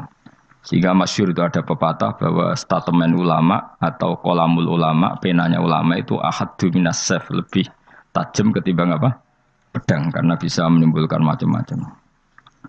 Sehingga dulu banyak ulama kalau bab jinayat itu sudah tidak mau baca bab jinayat. Jinayat itu karena ya takutnya fatwanya itu ekstrim. Ada beda zaman Nabi. Zaman Nabi itu kan enak ya. Sing Kanjeng Nabi mesti bener ya. Musuhnya Abu Jahal CS mesti salah ya. Tukaran saiki wis gak seru. Tukaran mbek kowe repot. Masih aku musuh sampean ini soalnya bener sampean. Wong ora tau urip ora tau seneng mbok musuhi ku piye ngono dadi. Kan gak penak. Jajal misalnya kiai itu kan mbek santri, wong mesti kan normalnya bela kiai ini, mergo luwih alim luwih bener. Tapi kan cara pandang lha iya sing bener kok mau ngalah kan. Iso wae sing disalahno pangeran iku sing saiki wong tuwa tukaran mbek anak, kira-kira wong nyalahno sapa? Nyalahno wong tuane apa anake? Cara kowe dadi hakim. Wong tua kok wani anak, kualat tuh mujur ya lucu. Ini kan anak kok wani wong. Tapi wong tua kok wani anak, wong tua model opo. Terus anak wani wong tua ya anak model opo. Ya model milenial model. Tapi potensinya itu sama-sama salah. Sehingga ulama itu mulai dulu itu menghindari ngendikan penting itu menghindari. Karena ya tadi takut fatwa itu. Saya ulang lagi ya, jadi seseorang itu selonggar-longgarnya dalam beragama asal tidak pernah membunuh. Tidak membunuh darah yang seharusnya tidak terbunuh. Terus kalau masalah ibadah itu Allah ngambilnya sholat. Awwalu ma yuhasabu bil mar'u napa? As-sholat. Pertama yang dihisab itu sholat. Jika sholatnya lolos, maka hisab yang lainnya napa? Ringan. Ya pun ngoten. Terus ada hisab-hisab yang di kula waca mungkin sampean iso ngantisipasi hisab. Nah, jadi la tazulu qadama Adam atau qadama ibni Adam yaumal qiyamah hatta yus'ala an arba'in. Pertama ditanyakan dari sifat mudanya, dihabiskan untuk apa, umurnya untuk apa, hartanya dari mana, setelah mendapat untuk apa. Terus wa an ilmihi madza amila bihi, terakhir setelah mendapat ilmu itu apa yang dia perbuat. Mulane ada orang tua ilmu dia tidak ditakoki wae pangeran ora ate apa takoki. Ilmu iso nglakoni, mboten gadah ilmu ya Gusti. Terus serepet sampeyan. Dunya mboten gadah dunya. Lha apa ning dunya nggih ngentosi mati sing aman niku. Aman apa? Sebab itu orang fakir itu masuk surga lebih cepat timbang orang kaya kacek pinten 500 tahun ketakoki. Dia apa mboten gadah napa-napa. Iso ngaji mboten. Jadi gak perlu pertanggungjawaban mereka napa sekacau kan. Nah, sementing kalau terangno ngeten ya. Iki penting rungokno. Mahsyar iku maknane iku nggon giringan. Terus kiai kuno maknane bayangno nggon mahsyar iku maknane tempat dihalonya semua manusia. Terus mauqif itu tempat diberhentikan, napa? Tempat diberhentikan. Terus di situ Anda innahum mas'ulun, mereka semuanya ditanya, dihisab. Semuanya dihisab. Terus ngendikane Kanjeng Nabi, hasibu anfusakum qabla an tuhasabu. Menghisablah diri kamu sekarang sebelum kalian semua dihisab. Sehingga potensi kita ini umat Islam utamanya sing tahu ngaji-ngaji ini, sampean semua dihisab ini kemungkinannya kecil. Karena ketika kowe ning donya sampean sedanteni kan biasa wis donga Rabbana zulamna sana. Jadi ya Allah, saya ini benar-benar mendolimi diri kita sendiri. Karena tujuannya hisab itu taubah. Taubah itu mempermalukan mereka di depan umum. Saya ulang lagi ya. Jadi semua hisab itu taubihan, mempermalukan mereka di depan umum bahwa mereka orang yang buruk. Sementara kamu di dunia sudah sering ngaku orang buruk. Selain ya wis rawang akeh. Maksud ini kan cerita. Jadi kayak ngakuin apa Rabbana zalamna anfusana, sehingga ngendikane Kanjeng Nabi sebuti hasibu anfusakum qabla an tuhasabu. Menghisablah diri kamu sendiri sebelum nanti kamu benar-benar dihisab. Sehingga umatnya Rasulullah itu kemungkinan kena hisab itu kecil sekali karena tadi sudah terbiasa menghisab dirinya sendiri. Apalagi kita, kata Rasulullah, saya dikasih hadiah yang para nabi sebelum saya enggak dikasih hadiah itu. Apa itu? 5 hal itu. Di antaranya apa? Kata Rasulullah, wa utitu khawatima suratil Baqarah. Saya dikasih terakhir-terakhirnya surat Baqarah. Di surat Baqarah itu umatnya Nabi dapat bonus dan ini luar biasa, yaitu ayat Rabbana la tu'akhidna in nasina wa akhtana. Ya Allah, jangan hisab kami, jangan beri sanksi kami, jangan azab kami kalau suatu saat kita lupa atau salah. SP nak kue urung salah, padahal mesti salah. Rai-rai ini gak mesti salah. Wes gaya perjanjian mbek pangeran Gusti. Dalam perjanjian dong, apa? Setiap saat saya salah langsung sepuro. Mohon buatan usah istighfar malih, mohon niku. Terus deal, soalnya deal ini. Lah itu ngendikan Kanjeng Nabi senyum-senyum senengnya ra karuan. Dan setiap itu dibaca oleh umatku, Allah sudah jawab qala na'am. Jadi Rabbana la tu'akhifna in nasina aw akhtana. Terus qala Allah menjawab na'am. Terus Rabbana wa la tahmil alaina isron kama hamaltahu 'alal ladzina min qablina. Nabi Muhammad jawab, Allah menjawab na'am. Sampai terakhir wa'fu anna, Allah jawab na'am. Kemudian para kiai itu punya kiat supaya umatnya itu hafal itu. Terus jadi bahan tahlil itu masalah ya. Faminhum ya faminhum. Sing tahlil ya ora paham, sing kritik ya ora paham. Alhamdulillah itu mesti padha-padha ra kena hisab. Mergo padha-padha ora napa? Paham. Jadi ora ono barokah kaya goblok wis barokah tenan. Mergo sing lakoni ya ora paham, sing kritik ora paham. Jadi kalimat yang di akhir surat Baqarah itu adalah termasuk hadiahnya Rasulullah yang tidak diberikan pada Nabi sebelumnya. Ini apa jenis? U'titu khawatima suratil Baqarah. Saya dikasih akhir surat Baqarah. Gini ku setiap doanya umat Nabi Allah jawab napa? Na'am. Jadi ya Allah la tu'akhidna, jangan kasih sanksi kita innasina au akhtona. Allah jawab na'am. Itu satu. Terus kedua, umatnya Nabi itu kalau dosa itu tidak perlu prosedurnya harus istighfar. Banyak amalan yang menjadikan diampuni. Misalnya kafaratul majlis itu lafadznya agak istighfar. Subhanakallahumma bihamdik misalnya. Dan banyak imatatul adza anit thoriq. Misalnya Nabi pernah cerita ada seseorang yang nakal, kemudian gara-gara menyingkirkan duri di jalan yang ganggu orang lewat, kemudian Allah memaafkan. Ada yang dimaafkan karena ngombeni anjing, macam-macam. Kemudian ngombeni santri, macam-macam. Sehingga potensi kita dimaafkan itu tinggi sekali karena ada sekian amal yang itu menjadi sebab ridhanya Allah Taala. Malah kalau dalam dunia wali itu ada seorang wali mau ngarang kitab, kemudian tintanya itu diminum lalat, dia membiarkan tinta itu sampai lalatnya sampai kenyang, kemudian gara-gara itu dimaafkan oleh Allah Subhanahu Wa Taala. Banyak sekali. Sehingga potensi kita dimaafkan tinggi. Terus turus, dadi orang rasani wong enggak macam-macam lah. Iku ya insyaallah di sepuro pangeran. Dadi ana wali, dadi wali mergo kakean apa? Turu. Ditakoki, "Kenapa kowe kok turu wong wali? Mboten siap roh donya, Gusti." "Kenapa? Donya wis rusak tok, patok mboten roh Gusti." Lah iku ya mari swarga napa? Ya swargane wong turu ya kira-kira tok. Tapi jadi umat Nabi itu luar biasa. Makanya saya yang heran nih, kalau ada orang alim bikin gerakan terlalu tenanan itu keliru. Biasa mawon. Turu ku ya ibadah, wae agar gak zina, gak maling, wae agar gak nglakoni dosa gede ini sanggep ae napa? Ibadah. Karena tadi Rabbana la tu'akhidna in nasina wa akhtana. Terus Allah jawab na'am. Sehingga kiai-kiai itu takut orang itu lupa, terus dimodifikasi sedemikian rupa jadi wiridan. Tapi alhamdulillah kok banyak yang kritik. Jadi ya biar seimbang, no? Seimbang kepada alam demokrasi. Jadi kalau agak kecewa ambek sing kritik, mereka insyaallah rapati paham masalah usul ini. Karena satu-satunya cara supaya orang paham itu pancen yo dijak latihan bareng-bareng. Gak ngono malah ra paham blas. Ya tapi tadi ya semua itu resiko. Zaman Nabi Sugeng ana ibadah sunat dilakoni terus, Nabi yo duka, kuwatire dianggap wajib. Tapi nak arah dilakoni blas Nabi yo duka, wong sunat ora tau dilakoni. Jadi sudah alhamdulillah sekarang ana sing ngritik, ana sing setuju biar seimbang no. Wong padha ra pahame wae napa? Padha paham. Padahal makna ayat itu luar biasa. Rabbana la tu'akhidna in nasina wa akhtana. Terus kedua, Rabbana wala tahmil alaina isran kama hamaltahu 'alal ladzina min qablina. Ya Allah, jangan beri beban kami sebagaimana Engkau memberi beban kepada orang sebelum kami.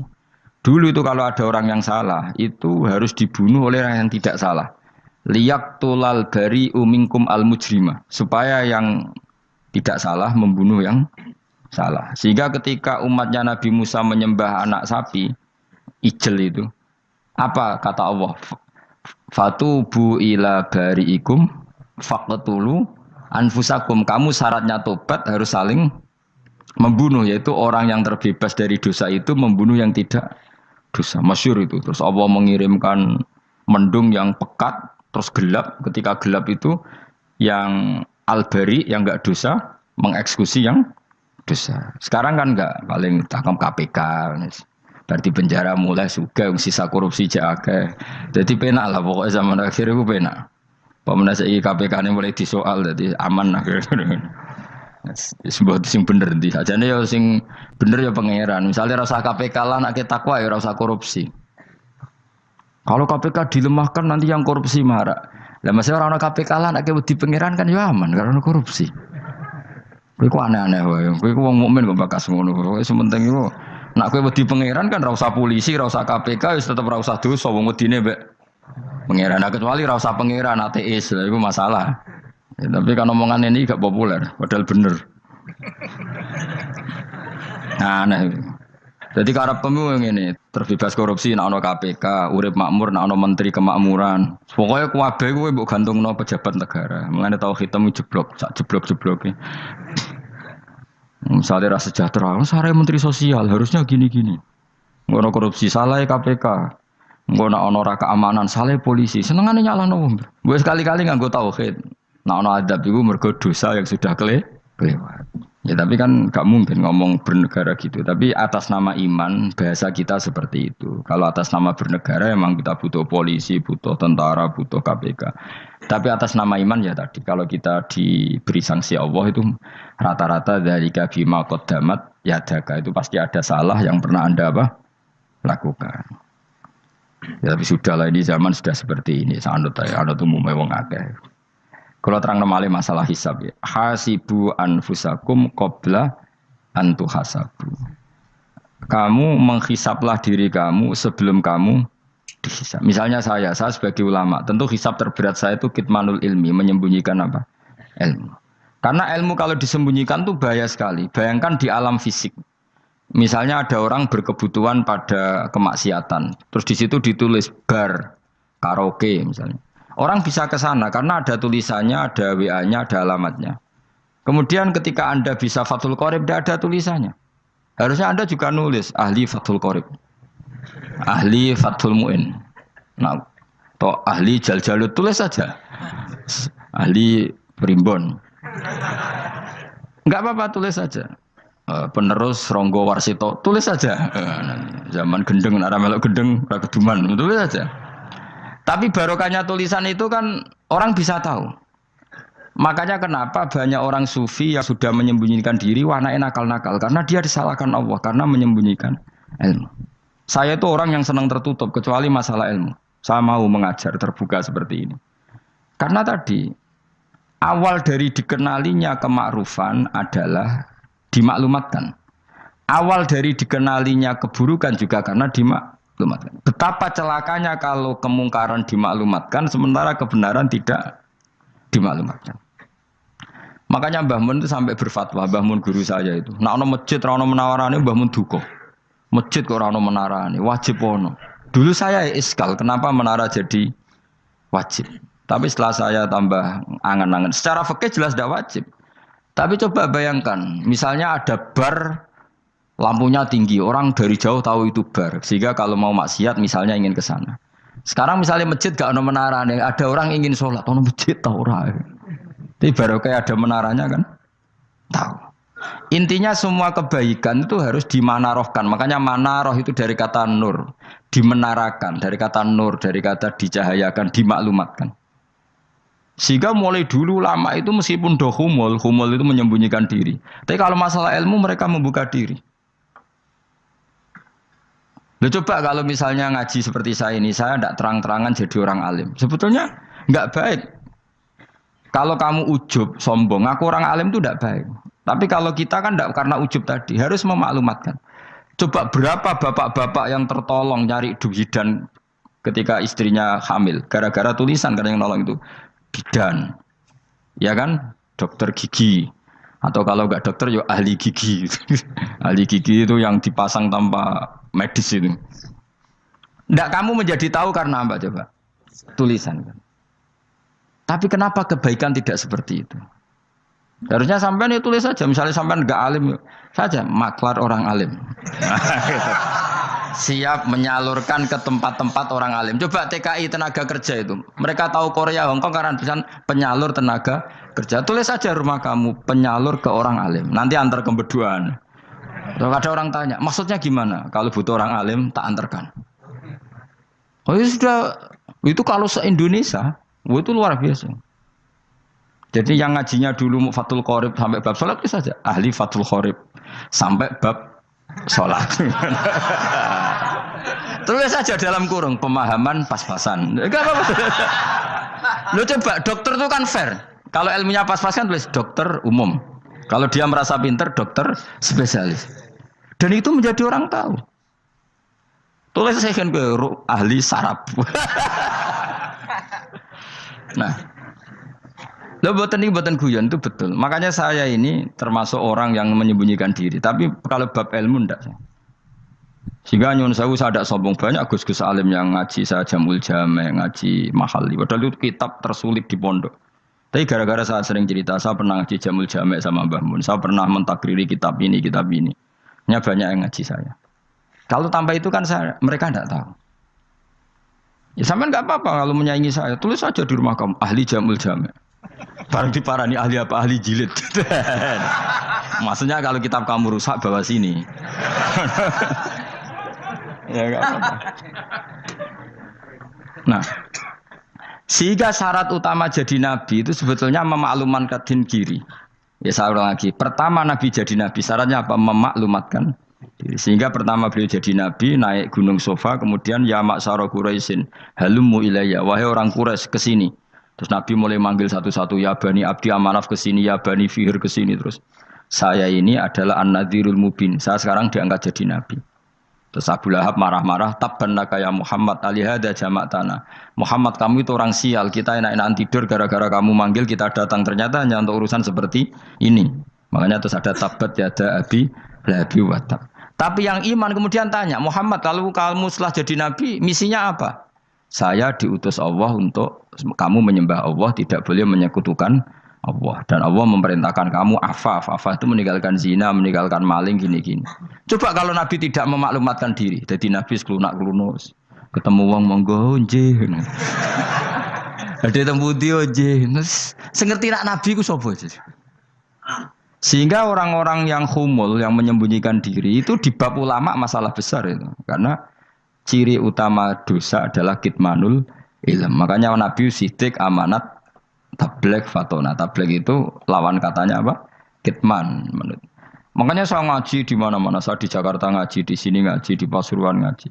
Harus dimaklumatkan ilmu. Dan kalau ada orang tanya ya tak jawab. Saya itu kitab yang paling aneh di pesantren. Misalnya yang mulai aneh lah. Gak Jamul Jame. Saya sampai sekarang masih ngajar Jamul Jame. Kitab yang aneh. Macane lagi roh judulnya pusing. Jamul Jawame, kumpulane pira-pira kumpulan. Dadi ilmu apa ae ana ning kono. Sing gak ana ilmu dukun, mboten enten. Ilmu carane bodoni ya ora ana. Ning kono mau carane mlebu swarga tok. Mane potensi kula mlebu swarga itu tinggi sekali. Cara sing model piye duwe. Dadi mun. Dadi cara sing model piye duwe. Dadi cukup banyak napa? Cara. Sampe nek cara sitok orang mesti, kalau nu gak ada cara kata. Jadi nak dari cara iki mentok, ganti cara iki mentok. Ya terakhir paling gampang itu cara nganggo fadhole pangeran. Iku kena mbok tiru. Pokoke mbok swarga nganggo fadhole pangeran. Masalah utama kita sebetulnya itu. Makanya saya tidak pati cocok sama orang sufi itu. Kebenaran itu harus dimaklumatkan. Sementara orang sufi itu ingin menyembunyikan diri. Itu kalau untuk yang alim itu tidak bagus. Wong kita saja tahu itu dokter atau bidan karena tulisan. Ini bidan, ini dokter. Dan mereka jujur, dokter umum, dokter spesialis. Loh, coba misalnya di kota, kamu tulis saja, penyalur kebaikan. Orang yang ingin mondok, pondok pilihannya ada, Sarang ada, Peloso, Lirboyo. Kalau saya ke sana gimana? Saya kenal Gusnya. Tak anter.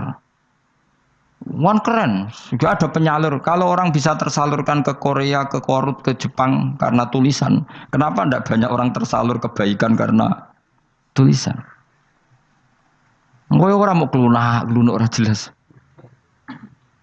Meskipun nanti ditawari orang, mesti dulu sih ahli takrib, mesti wong guyu.